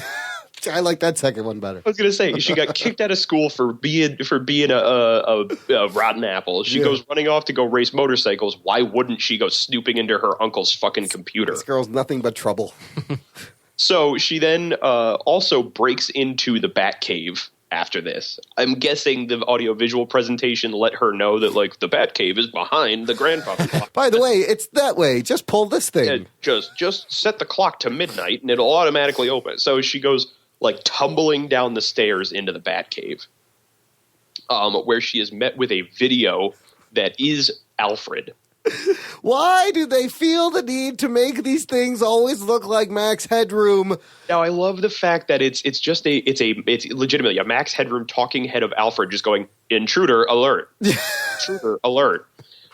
There's no one around. Like, unless they are in the Batcave, no one's going to know that there's an intruder. How is that fucking effective, first of all? Second of all, they do the thing where he repeats the last word, glitchy Max Headroom thing, which was a hot thing literally 10 years before this movie came out. I was going to say, it was a big thing in 1987. Yes, in the late 80s. Why are you doing this? So I love that while that's going on, her reaction to this is to look at the computer screen and go, Uncle Alfred, it's me. Like, because of course it's voice activated. Oh, great! I did. This computer program didn't realize that it was you. But apparently that works. It is voice activated as to where now computer Alfred says that he always had a feeling she'd break in here in the, I guess, 3 days that she's been living in this house. And he has already taken the liberty to create her a Batgirl suit. This is the best ever. Oh, yeah. And it was just waiting for her, I guess, to come stumble upon it. So while that's all going on, Robin has rushed off to go meet with Poison Ivy. He meets her at her Turkish bathhouse. And they are, she's doing her whole seduction thing, and he's giving into it. And it seems like things are going to get real hot and heavy. And, Dick Grayson's finally going to get some. Except for the fact that she kisses him, and nothing happens. And she doesn't understand why. And immediately he goes pulling, like, plastic off of his yeah. and comments on rubber lips. It's just like, I had to make sure that, for myself that you weren't going to try and kill me. So then she decides, well, if I can't kill you with poison, I'm just going to kill you regularly. Rubber lips, lady. And he's so smarmy. That whole scene is so weird. Like, it's so, like, is never, like, even when he has a winning moment, he's still just such a terrible character that you're like, oh, God, just kill him. He's such a douchebag. Is that where he also has the line where he goes, what else is green besides your thumb? And I was like, what does that even mean? That's not even a sexy pun. Yeah. It's also in, like, the same moment where when they are back at Freeze's lair, and it's when Gordon's telling them that Ivy was involved in the breakout. I had it written down somewhere that there's, like, a line that they both gave. It was just like, it was so 90s sexist. It was like sexist and trying to be a pun at the same time. First off, there was the point when Robin says, I can't believe we were fighting over a bad guy. And Batman responds with, bad, yes. Guy, no. Great. Thank you for spelling out to us that obviously God. Poison Ivy is a woman. But there's also a point where one of them says something about how she had nice stems, though. Oh my God! and the other one responds with, and buds. Oh. And then he responds with, yeah, those were nice too. It's just like, what? Thank you for using plant terminology to just sit there and be like, yeah, I'd totally bang her. So Batman comes in to try and save him. Robin is being, like, drowned in the Turkish bath, like, I guess, jacuzzi that's now also filled with plant life. And Batman is being strangled by plants. Ah, yeah. How can they ever possibly come back from this? And this is when Barbara shows up as Batgirl. And I guess I'm assuming it's because Joel Schumacher probably didn't want to have a couple of dudes just beating up on a woman. Yeah. Oh, yeah. How else are you going to How thoughtful of him after all these amazing lines and the way he's portrayed Poison Ivy and women in this film. That he's going to draw a line. We somewhere. can't have men punch her, though. Well, the thing is, it's like being a gay man. He's like, look, you can stare at him, you can talk about wanting to have sex with them, and they're all basically terrible people. But you know what? You're never going to have a man hit a woman in my movie. I got to tell you, though, that scene where Robin is underwater and Batman's being hung up, like, this whole movie really is, it's a recreation of the Adam West show. That's all it is. But that scene specifically, you are waiting for the announcer to just come on and go, will our Bat heroes make it out of this? Join us next week, viewer. They keep cutting to each one struggling, it's right? so horrible. I'm like, how are Batman and Robin going to get themselves out of this conundrum? I was just waiting for that guy to come on. I'm like, oh, it'll cut to the next week's episode. So while the two of them are in the middle of, or while the three of them now are there, and Barbara is fighting Poison Ivy, Bane and Mr. Freeze have made their way to the observatory and have decided they're going to use the brand new telescope in the observatory to create a giant freeze ray to freeze all of Gotham and therefore the world.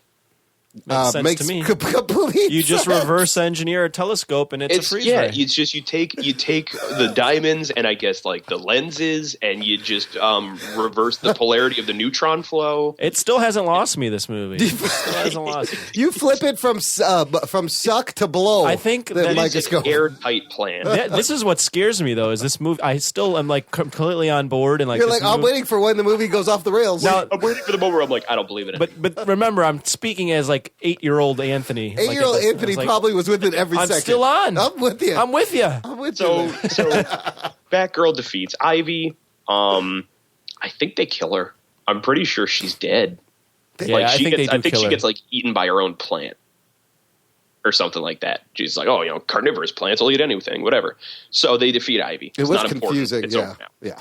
The three of them go venturing off to go stop Freeze at the observatory, who has already started freezing Gotham. Luckily, though, the Batmobile can be turned into a sled.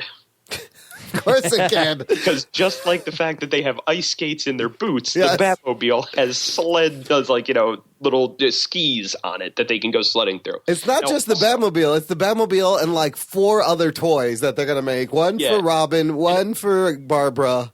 Oh yeah, because it was also like his bike was also basically a snowmobile, and I think she had like a fan boat or some crap. Oh, yeah, no, Robin had the fan boat. How about the fact that she shows up in full costume and she just knows what the devices are, how everything works, all ready to go. I also love when they walk up and they're like, "Oh, so what are you going to be called?" Like, and they're like they're coming up with all these like stupid names and basically just picking on her for being a girl and being a crime fighter. And at which point she's like, "Guys, it's me, Barbara," as if like, "Oh, we were never going to figure that one out." Right. And also the idea of like, we are out in public, and this person in a mask, who's apparently supposed to be a crime fighter, is like, "No, it's me, Barbara. Remember, I live in Wayne Manor with both you and you, Nick." Shut up, bitch! What are you doing? We're out in public. Not only that, but again, she's wearing a domino mask. So apparently you can't figure that out. And I don't know if you guys know this, but Batman is supposed to be the world's greatest detective. I'm just saying. He, among other things, outside of being the greatest martial artist known to man, right, which was on great display in all of the fight scenes where he never used it. So they are on their way to go defeat Freeze. They apparently made a stop off and did a costume change, though. Yes. Yeah, their costumes They get in the changed. Silver's costume. Because they get into weird silver and black suits. Why? Because they all we need to have a costume match. change so they can sell the silver and black Batman action. This is the suit we wore for 3 minutes in the film. Is this the stealth mode? Maybe like if Freeze freezes everything, this is stealth mode for I was them? going to say, he'll never notice us if we're in these shiny costumes in his ice world. I think it was more of like a bonding exercise for the team. Hey guys, let's all wear matching suits. That way we'll feel like we're at one. We're fighting together. I was going to say, Robin was already drowning, so his suit's completely soaked. Yes. He obviously needs to change. Yes. So they make it to the observatory, and then you're having your big final confrontation where they're fighting against Freeze. Suits. And I could go into detail about it, but obviously the best thing that I can just say is they win. Right. There it is. Bane has set bombs. Bane is fighting against Robin and Batgirl, while Batman is fighting against Freeze. They all win. I'm pretty sure Bane gets thrown off the top of the building, which is, I guess this is where them being on top of a giant statue comes into play. No, they remember? It was so ridiculous. First of all, there's so many continuity errors. One shot, Bane's grabbing Barbara and Dick and pulling him, right? He's pulling him from behind. It cuts to Batman fighting Freeze. It cuts back to Bane, and now Bane is pushing them up against the wall, just like turned around. And then somehow they go, she goes, Dick, the tubes, go for the tubes. Oh, yeah. They That's barely... They kick the tubes off the back of his head. No, and he just shrinks down into like the tiny version of himself again. But if that's all it... They barely touch the tube. It comes flying off. They barely hit it. It comes flying off. All the juice comes out. He shrinks down. I was like, that's all it took this whole time, you assholes. What were you waiting for? But it was hilarious. Because I don't even think he touches it with his foot. It just like pops off. So they go to defeat Freeze, and they like break part of his suit, and he's not able to fight anymore, and he's kind of also like Bane. He's laying there just like incapacitated. So they decide the best way that they can save Gotham is they use the satellites and the mirrors on them to realign and focus the sun's light down onto Gotham.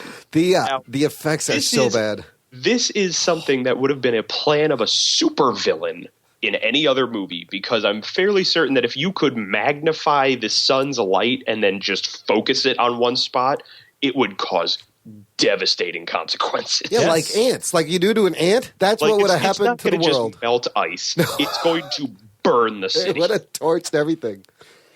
You know what, though, Matt? I'm still in. I still don't look. Here's my sciencey nitpicking. How does a fixed fucking telescope that's fixed in just like a one path to go up and down? It's like shooting. The ray is bending all over when the thing really can't move, and then it gets all crazy and they're flying around. Don't you know Darkseid's omega beams bend around? Come on, dude. They've got, I guess, DC diamonds. Science.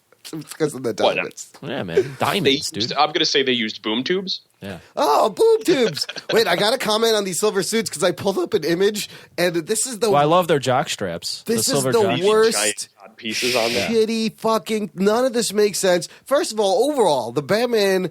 His ears are way too fucking long in both suits. It's not only that they're long, they're ribbed. Like they're ribbed. Well, they're ribbed scalloped. inside out for his pleasure. It's scalloped.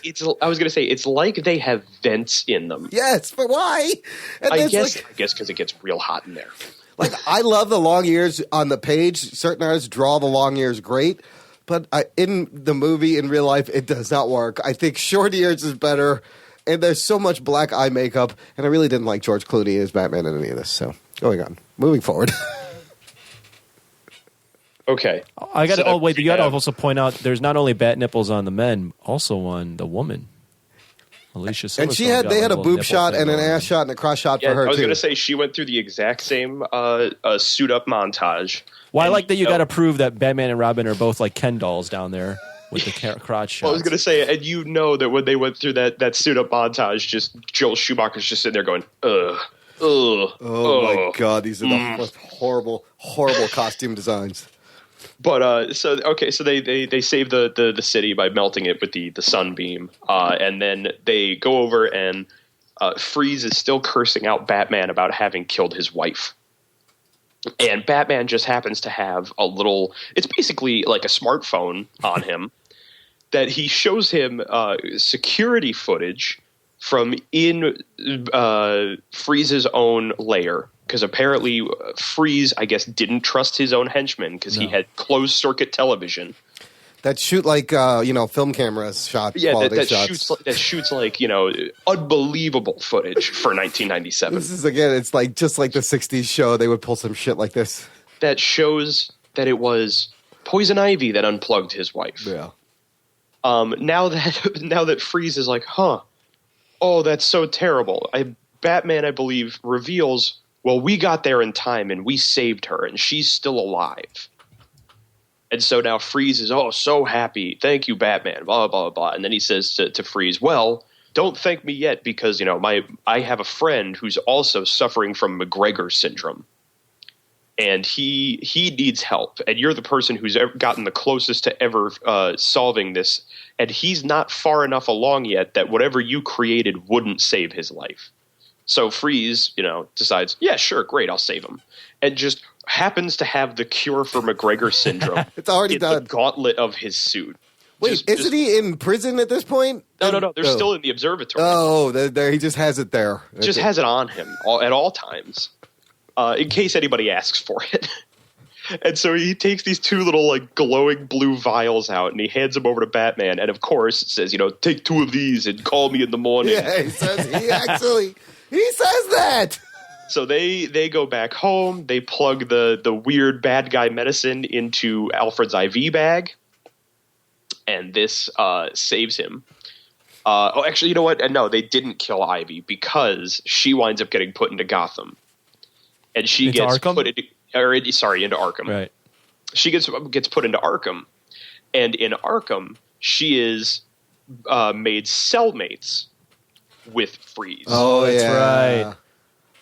And of course, obviously, you're like, oh, well, now he's going to be looking for some revenge for what she did to his wife. But all I thought to myself was, so Arkham is co-ed dorming when it comes to jail cells. And first of all, what is he going to be able to do to her if he's not in his cold beam? Right. So it's all she has to do is sit over in the corner. Wasn't it heavily implied that there's going to be some man-on-woman violence in this cell? Well, it was very implied that he was most likely going to be beating the crap out of her. Right, beating the crap out of a woman, yes. And what I know, I saw one other site that put this is beyond dark for the kind of movie that they made, yes. But it's also prison. So are they insinuating that he is going to rape her? Right. That's what I remember is it's like you said, beyond dark. It's they lock her in there and she's quivering almost in fear of this man. She is terrified of being in the room with him. Right. And I mean, granted, he's a big be. dude, so it could just be that he is going to beat the hell out of her. Oh, Jesus, that's dark. But Ice to seal poison. I was gonna say, and then we get our final shot of our 3 heroes all running in slow motion. Yes.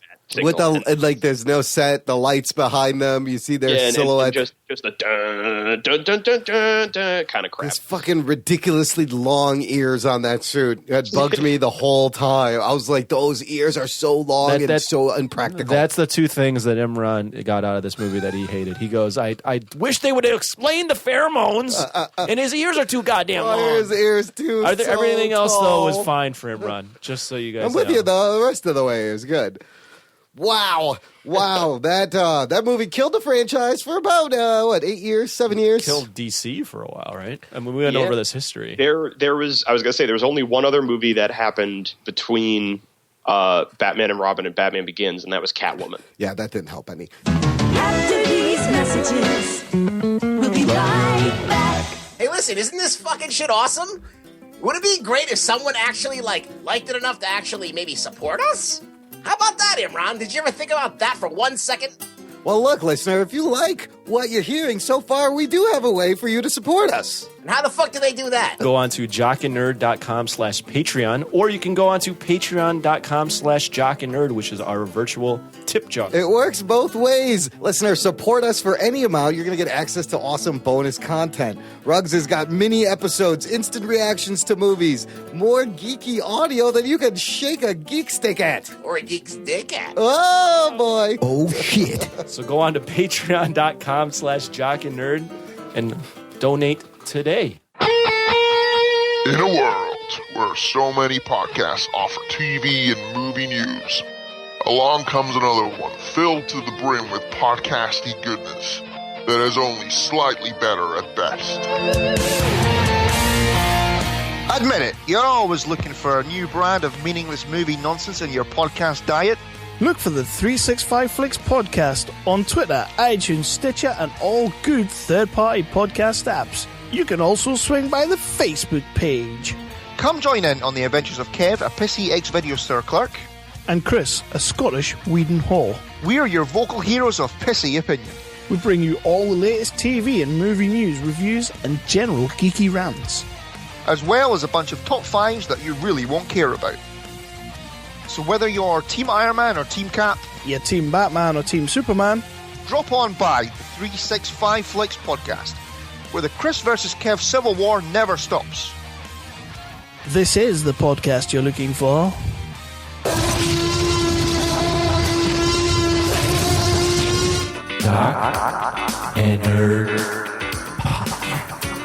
Talking nerd. All right, Delhauer, thank you very much for that very entertaining trip back into the garish world of Joel Schumacher's Batman and Robin from 1997. You know, an homage to Batman 66. That's what's all it is. He just brought it back to life. So now, as with the title of this episode and the series, Maddie, what the fuck happened with the Batman and Robin? Well, what the fuck happened with Batman and Robin, honestly, is almost I wouldn't say the exact same, but is definitely close to being the same kind of story they had with Fantastic Four. Oh. Okay. So it kind of goes back to the first two Batman movies that Tim Burton made. When the first Batman came out in 1989, it was a huge hit. Warner Brothers was very happy with Tim Burton and the movie he made, so they offered him to do a sequel. And he said he would do the sequel if Warner Brothers would let him have more creative control over it. They said fine. And what they got was Batman Returns. And Warner Brothers was horrified by it. It was a little too far. It was on the end of the spectrum, right? Far too dark for their liking. Right. It was very weird, very strange. Well, you had Danny DeVito biting off people's noses, right? Danny DeVito biting off people's noses, walking around with flipper hands, bleeding green goo out of his mouth as he died at the end. A perfect Tim Burton movie, though. Yeah, it was quintessential Tim Burton. Yep. But the problem was that WB basically said, "There's no way we can market this shit to kids." Right. It even got to a point where McDonald's had pulled out of doing a toy deal with their Happy Meals to connect to the movie. So that happened. I mean, Batman Returns still made a decent amount of money and was still successful. So Tim Burton came back to Warner Bros. And goes, all right, great. So that movie did good. For the third one, here's what I want to do. And they were like, whoa, pump the brakes, Tim. We're going to make a third movie, but we're not going to make it with you. Ooh. And they sent him on his way. Now, I don't really know why it is that they chose Joel Schumacher to do the movie when they made Batman Forever. Because outside of Batman Forever, the only movies Joel Schumacher had done were these really kind of stripped down and gritty dramas. And they were actually really good. And they were all very good. He did The Client. He did Falling Down with Michael Douglas. And he did A Time to Kill after he did Batman In between, Forever. yeah. Flatliners. He had done Flatliners in 1990. The Lost Boys, St. Elmo's Fire. I mean, these are all movies that Imran was what? In your prime when you saw these? These were great. He was one of the great 80s directors.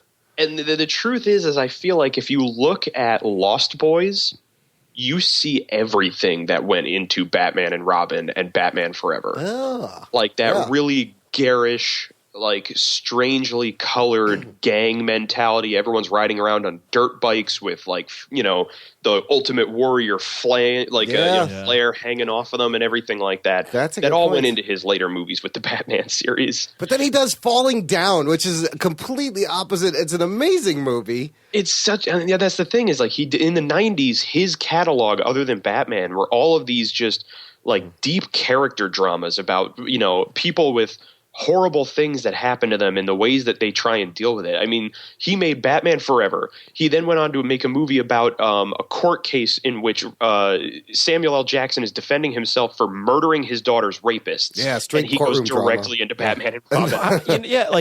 I did not know until this moment that he did A Time to Kill, and I can't believe he did that movie and then did these other ones. Yeah, in between. And 8mm. He does 8mm, and that's a pretty decent movie too. Even what's even better is the fact that he did all of these movies with Akiva Goldsman writing movies for him. Wow, okay. Goldsman wrote A Time to Kill. He wrote The Client, and he wrote both of the Batman movies.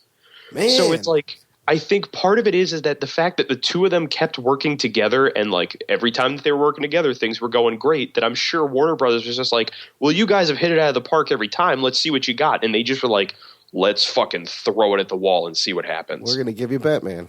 Now, a big part of that comes from the fact that after they had the success with Batman Forever, Warner Brothers decided they wanted to fast track a sequel with Batman and Robin. So wait, Batman Forever, although successful, wasn't critically acclaimed, or was it? I think it was mixed. I'm pretty okay. sure it got mostly like positive reviews because it's like, oh, it still kind of feels like the same Batman, but it's a little different. It's got a little more heart to it, and it's got a little more of a 90s, spin to it. And it was much more of a blockbuster than the Yes. And is there any reason why there's the Batman actor changes at this point? Now, the biggest reason between Kilmer becoming George Clooney was, number one, Schumacher did not like working with Val Kilmer. Okay. Why did they originally go to Val Kilmer? Do you know? I honestly think it was exactly why they did anybody else. That it was like he was a big name at that point. He was hot at the time. Warner Brothers was like, well, with a big name like Kilmer on the picture, we'll be able to get a lot more of a crowd in. And I'm sure Val Kilmer's response was probably the same of like, they want me to be Batman. I'm going to say yes. Mm-hmm. I remember after seeing Batman Forever, you're like, okay, this was good. I didn't expect some of these things. It didn't kill the franchise. Val Kilmer was actually a pretty decent Batman. He was compared to Clooney. He's actually I like him. The funny thing is, the way I've usually described it is, I personally still feel like my Batman is Michael Keaton, just because it's the one that I remember when I was a child. Yeah. So he was quintessential to me. When it came to Val Kilmer, as time went on, I've always said he played a great Batman, but I think he was just a little underwhelming as Bruce Wayne. Okay. Because he was still he just did very much a Batman thing. Like he was just a dark, brooding and kind of depressed Bruce Wayne. Okay, yep. I said Clooney, with being Clooney, was a great Bruce Wayne because he was just that suave playboy. Right. But he was not a good Batman because he just played George Clooney in a Batman costume. Yes. It totally takes you out of it.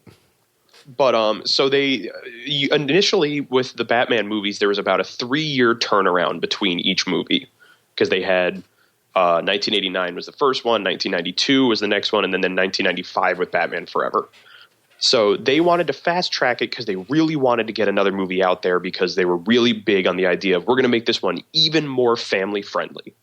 Schumacher said he didn't want to do a dark and tortured Batman anymore because he felt that they had kind of beat everybody over the head with that with the past 3 movies. It was also part of reason as to why he wanted to get rid of Val Kilmer. He said that the two of them apparently had difficulty working together on Batman Forever. Val Kilmer was making The Saint at that point when they wanted to make Batman and Robin, so he couldn't actually get out of that contract. Schumacher basically says that Kilmer sort of quit and was sort of fired from Batman because he couldn't agree to do he couldn't, get out of The Saint in order to do Batman, and Schumacher didn't want him there anyway. So instead, they wound up getting George Clooney. Initially, Schumacher wanted Billy Baldwin to play Batman. Whoa, Billy Baldwin. Oh, boy. Which would have been the most 90s of Batmans. Because Billy Baldwin's career didn't make it out of the 90s. No, it didn't. Yes. Now, apparently, there is from the website I was talking about before, it's claimed that Joel Schumacher wound up hiring George Clooney because he was randomly decided to draw a Batman mask on George's face on the From Dusk Till Dawn poster and said, he looks just like him. Great, I want him. And that was it. And apparently that was it. That was all they needed to get him to be in the movie. They called up Clooney, said, we want you to play Batman. He said yes. They said, we'll work with you to make sure you can still also be making ER at the same time. And that was it. He was in. Okay. Yeah, this is prime time ER Clooney. They are doing everything in their power to get this movie up and going as soon as possible. Now, here's a funny thing. They, according to Wikipedia, they had considered at one point having Patrick Stewart play the role of Mr. Freeze. Oh, my God. And if you were going to do the original Mr. Freeze, like the Paul Dini's Heart of Ice Mr. Freeze, holy crap, would Patrick Stewart have knocked that out of the park. If it was not just a 2-dimensional character, an actual tragic figure. Yeah. Right. Yeah, Patrick Stewart would have been amazing. Oh, now that'd have been a casting right there. One of the great things was when they were looking to try and get another one is they wanted Patrick Stewart. There was at one point they were even thinking about trying to get Anthony Hopkins. They settled on Schwarzenegger. They settled for Schwarzenegger. All right. And apparently, if they couldn't get Schwarzenegger, they were going to go after Hulk Hogan. Oh boy! My God. Okay. So just imagine how much worse this movie could have been. It could have been Billy Baldwin, Hulk Hogan, and God knows who For else. as much crap as Schwarzenegger gets, he's actually a real actor in comparison to Hulk Hogan. Yeah. And here's the funny thing, is that it would have been Billy Baldwin, it would have been Hulk Hogan, and it still would have been Alicia Silverstone because she was the only choice they had for the role. Oh, shit. For the role of Barbara Wilson, not Barbara Gordon. Barbara Wilson. Apparently Schumacher just decided, I want Alicia Silverstone, get me her. And then according to Wikipedia, they claim that Leonardo DiCaprio was apparently supposed to appear in the movie at some point. Oh, snap. They don't mention as who. What do you It think? never made it out of conceptualization, I guess. Let's not forget Coolio is in this movie. Yes, Julio makes an appearance as the bookie at the underground street bike race. There's no way to just So 90s. instantly date a movie by I just know, putting a 90s Coolio. hip-hop star in there. So 90s. But so really, what the movie suffered from a lot was just Warner Brothers wanted it out now. 2 years, man. They need it done in made 2 years. That's quick. And they were like, we need another movie tomorrow. That's basically. ridiculous. And their big thing again was we want it to be family friendly. This is, because of the whole, I think like the whole backlash that they had with Batman Forever.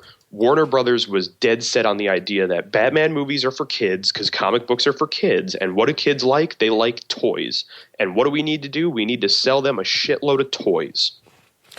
It's amazing because that first Batman 89 movie, for us, we were like, they finally did a dark Batman. And we thought it was dark and serious. And you look back at it and it's kind of wacky, but I was going to say it has its own camp to it. yes, it has its own camp. But then this movie just destroys all of that and takes it right back to Batman 66 I somehow. think the problem is that the camp from Batman 89 is that it's because it's 1989. Yes. It's this campiness of being a combination between this 40s aesthetic that Tim Burton made in order to kind of pay homage to the beginning of Batman and this late 80s aesthetic that was to bring it into a modern day. He did very old school sound effects for it. The guns all sound like they're straight out of 1940s serials and stuff like that. But it was also the fact that it was an entire Prince soundtrack. Yeah, then you got Prince music, which is instantly... This is the camp that you see. The problem is that Batman and Robin tried to create the camp that they wanted to use. And that was their issue, was that it wasn't dating itself. They were trying to make it goofy as fuck. They definitely succeeded.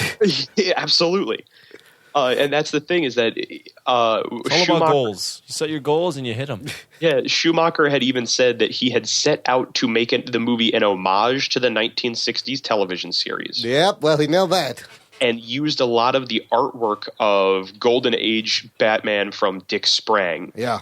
As his inspiration for a lot of things like, the characters and the costumes and all that stuff. You see all that. You also see the weird wire work physics, like some of the action scenes where the guys, they're jumping. Well, like the fact float. they have in the opening scene, there's, a security guard at the museum that comes up to try and stop Mr. Freeze. And he, for whatever reason, his freeze ray gun is now sitting on top of a dinosaur, 40 feet. Oh, yeah. So Freeze just grabs the guy by the collar and throws him upward. And this guy flies up into the air, knocks Freeze's gun down, and then the guy never comes down. Where did the guy go? He legitimately launched him into space. Oh, it's so bad. One of Freeze's many powers, if you didn't read the comics, he could fly and he's got super strength. He's got the super strength. He's got the ice gun. He has the ability to fly. He is also just very trusting of everybody, it seems. He's naive. Yes, highly naive. For being a doctor in some sort of major science, he just takes everything at face value. He's a modern-day Drax. But he's a hell of a comedian. So it was really, I feel like it was a big part of them being rushed into production to get this movie made. The producers just basically saying, we need to sell toys, we need to appeal to kids, this needs to be big, bright, colorful, and full of explosions.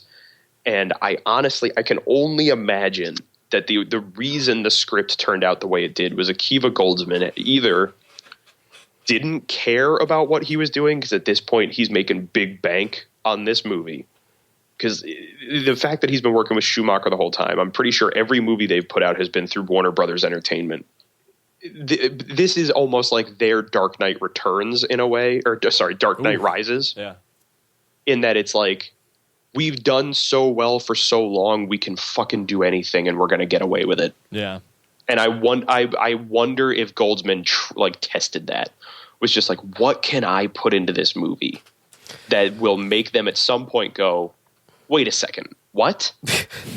And apparently it didn't take them until the box office return to recognize what a pile of garbage they were dealing with. Oh, really? How do you not question? Like, you look at the sets in this movie. Being on set of this movie, you can tell that this is not going to be good. Like, how did anybody? That's the thing, is like all of the actors could tell. Yeah. Like Chris O'Donnell could tell that this movie was just slapshod and was not being done well and was written poorly. I have George Clooney could tell. He's still apologizing. I'm sure Schwarzenegger could tell. But for Schwarzenegger, his big reason for being in it was he wanted to have a global presence as an actor. Because all of his movies, sure, he's big in Austria because Austria knows about him, and he's big in America because he's done all these big action movies throughout the 80s. But Schwarzenegger wasn't a sellable name in Japan and stuff like that. But being part of a Batman movie was enough to get him known everywhere. I think a lot to blame also is just the 90s, the late 90s Yeah, themselves. that's a weird I was just thinking about this is the epitome of that time. Right. I'm thinking back to that time of filmmaking and movie making and blockbuster making. The same year Speed 2 had also come out. Well, I was going to say, and I'm pretty sure 1997 was also the year The Rock came out. Yeah, I mean, if you think of blockbuster movies at this time, it was still that kind of mindset of, let's just put a bunch of action in it. Let's get these big names, explosions, and let's worry about the plot later. Yeah, I think the best way to describe it is this was post Bad Boys Hollywood. Right.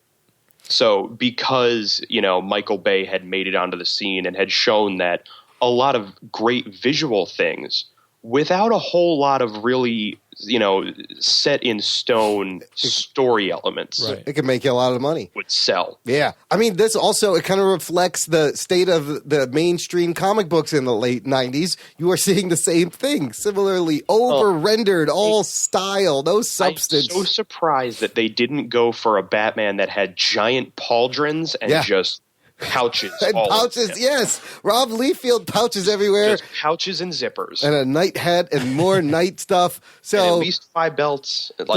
This isn't to apologize for. I'm just thinking back in the 90s, and it's almost as if you couldn't help yourself. It's a victim of the times, of the period that was going in. So really, I was really, going to say, this was a point where by the time this movie was coming out, Marvel was going under. It's comic books were considered to be damn near a dead art form. The bubble had burst right about then. So there was such a huge saturation in the concept. There was such this crazy overhaul in just style over substance. This was a point where Image Comics was big with things like Spawn. That Rob Liefeld style was everywhere. Right. But I would argue that this was necessary. Why? Because out of the ashes of this monstrosity, years later, you get Christopher Nolan's Batman Begins. That could only this movie is going to help that movie going forward. Well, now, and the funny thing is that when they were making Batman and Robin, apparently the executives and the producers at Warner Brothers were so happy with what they were seeing out of the dailies for the movie that they immediately already greenlit the idea of doing another Batman movie with Schumacher. And they were looking at, which villain? Scarecrow? They were looking to do one that it had 2 different names. It was either going to be Batman Triumphant or Batman Unchained. Oh, yeah. But no matter what, it was going to have Scarecrow in it. Yeah. And due to Scarecrow being in it, they wanted to do a scene where Batman would be under his fear toxin and would fight a hallucination of the Joker. And wanted to have Jack Nicholson come back. Oh, shit. To be the Joker in it again. As the hallucination. Also planned on introducing Harley Quinn into the movie as being the Joker's daughter out for revenge. Ooh. You know, because I was thinking like Uma would have made a pretty good Harley Quinn in the 90s. Uma Thurman herself as Poison Ivy. But I was going to say, weren't the titles for 3 and 4 also switched? Because the titles are weird. It makes more sense for the third movie to be called Batman and Robin. And then the fourth movie to be called Batman Forever. Duh. Well, not only the forever, the pun, but like the legacy of, because now this is the third person in the Bat family that's joining them. It's the Bat legacy is going to live forever. Well, and I think it's funny is that, I mean, number one, if they decided to have made it Batman Forever, that would have happened. That would have been so 90s, and they would have greenlit that immediately. Oh yeah. But yeah, I agree. The idea that having the movie that introduces Robin is called Batman Forever, and then the movie that introduces the fact that Batman and Robin don't work well together at all, and they need to have a third in there to just kind of be like a buffer between the two of them is called Batman and Robin. Even my 7 or 8 year old self at that time was like, Dad, what's wrong with this title? Why is it like this? Why is it not Batman and Robin and Batgirl? And Batgirl. That should be the title. Yeah.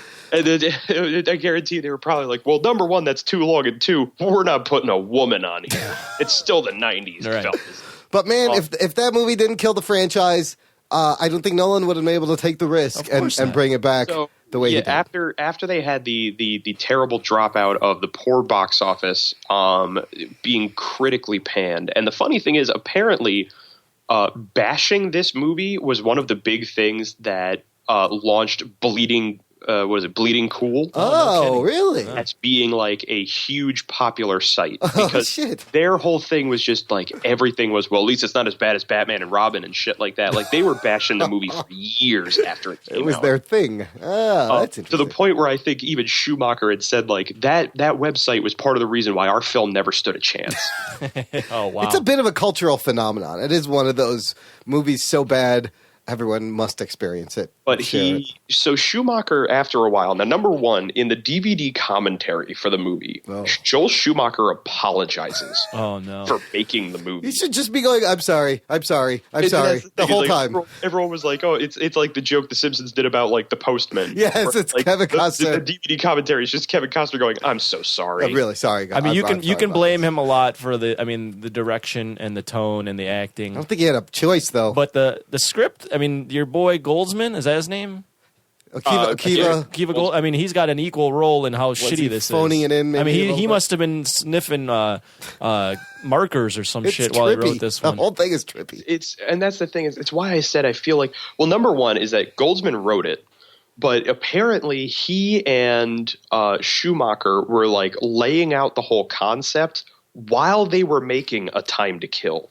Whoa. Weird. And like the only thing I could think was like, okay, so they're making the movie A Time to Kill. It's this dark, like very just, depressing story about rape and murder and, the corrupt justice system and so on and so forth, that I feel like the two of them just had to purge, and like they needed something that was just stupid and bubblegum and just easy to be like, we need something to just feel better at the end of the day. That makes sense. And that's what Batman and Robin would come out. It all came out there. Literally the dialogue is nothing but cliches and puns. It's like you said, there's one real line in the whole movie. It's amazing. It's amazing. Okay, so I actually have the little transcript of Joel Schumacher's apology in the commentary. It's a good way to wrap it up. Yeah, it says, if there's anybody watching this that, let's say, loved Batman Forever and went into Batman and Robin with great anticipation, if I've disappointed them in any way, then I really want to apologize, because it wasn't my intention. My intention was just to entertain them. Wow. Oh, shit. Well, at least he apologized. I'll take it back.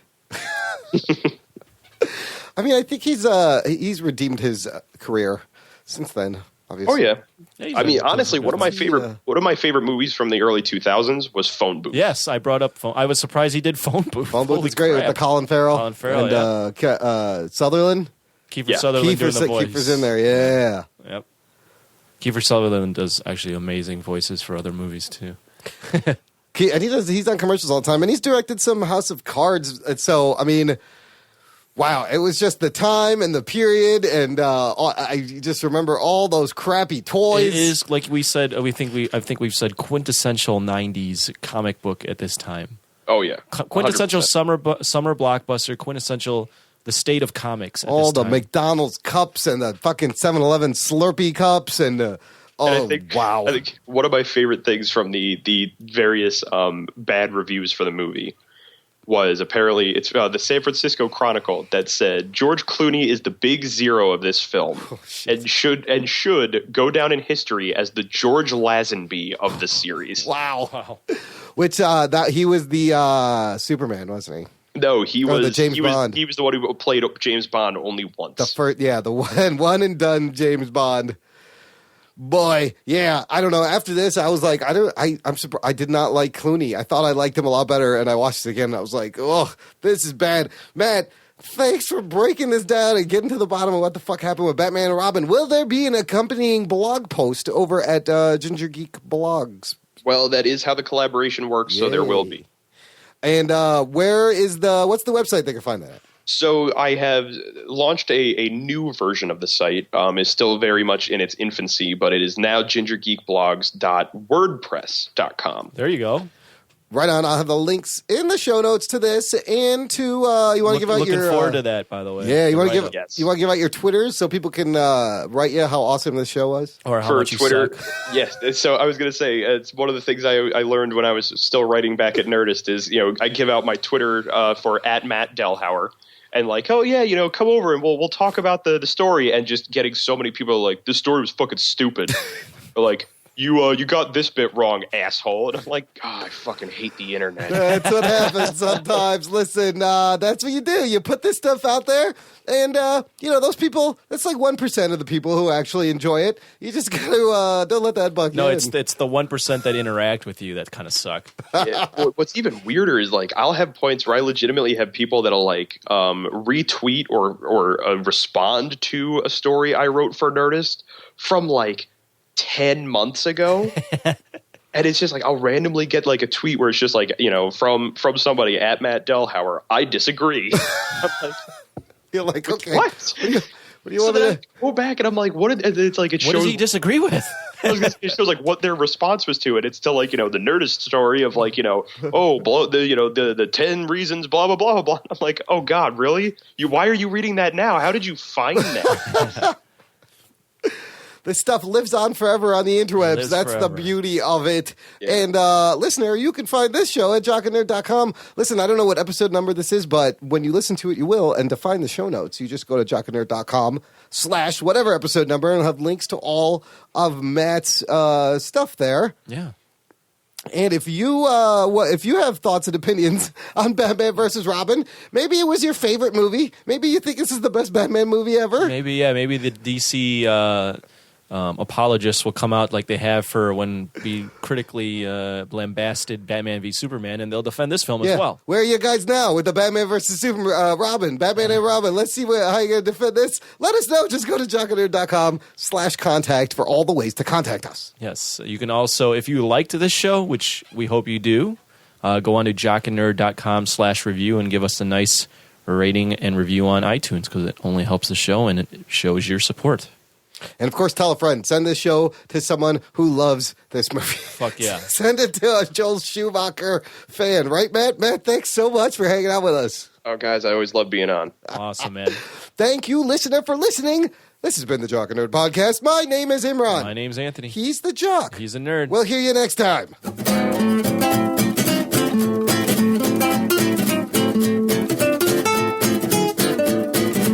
Bro, do you even podcast?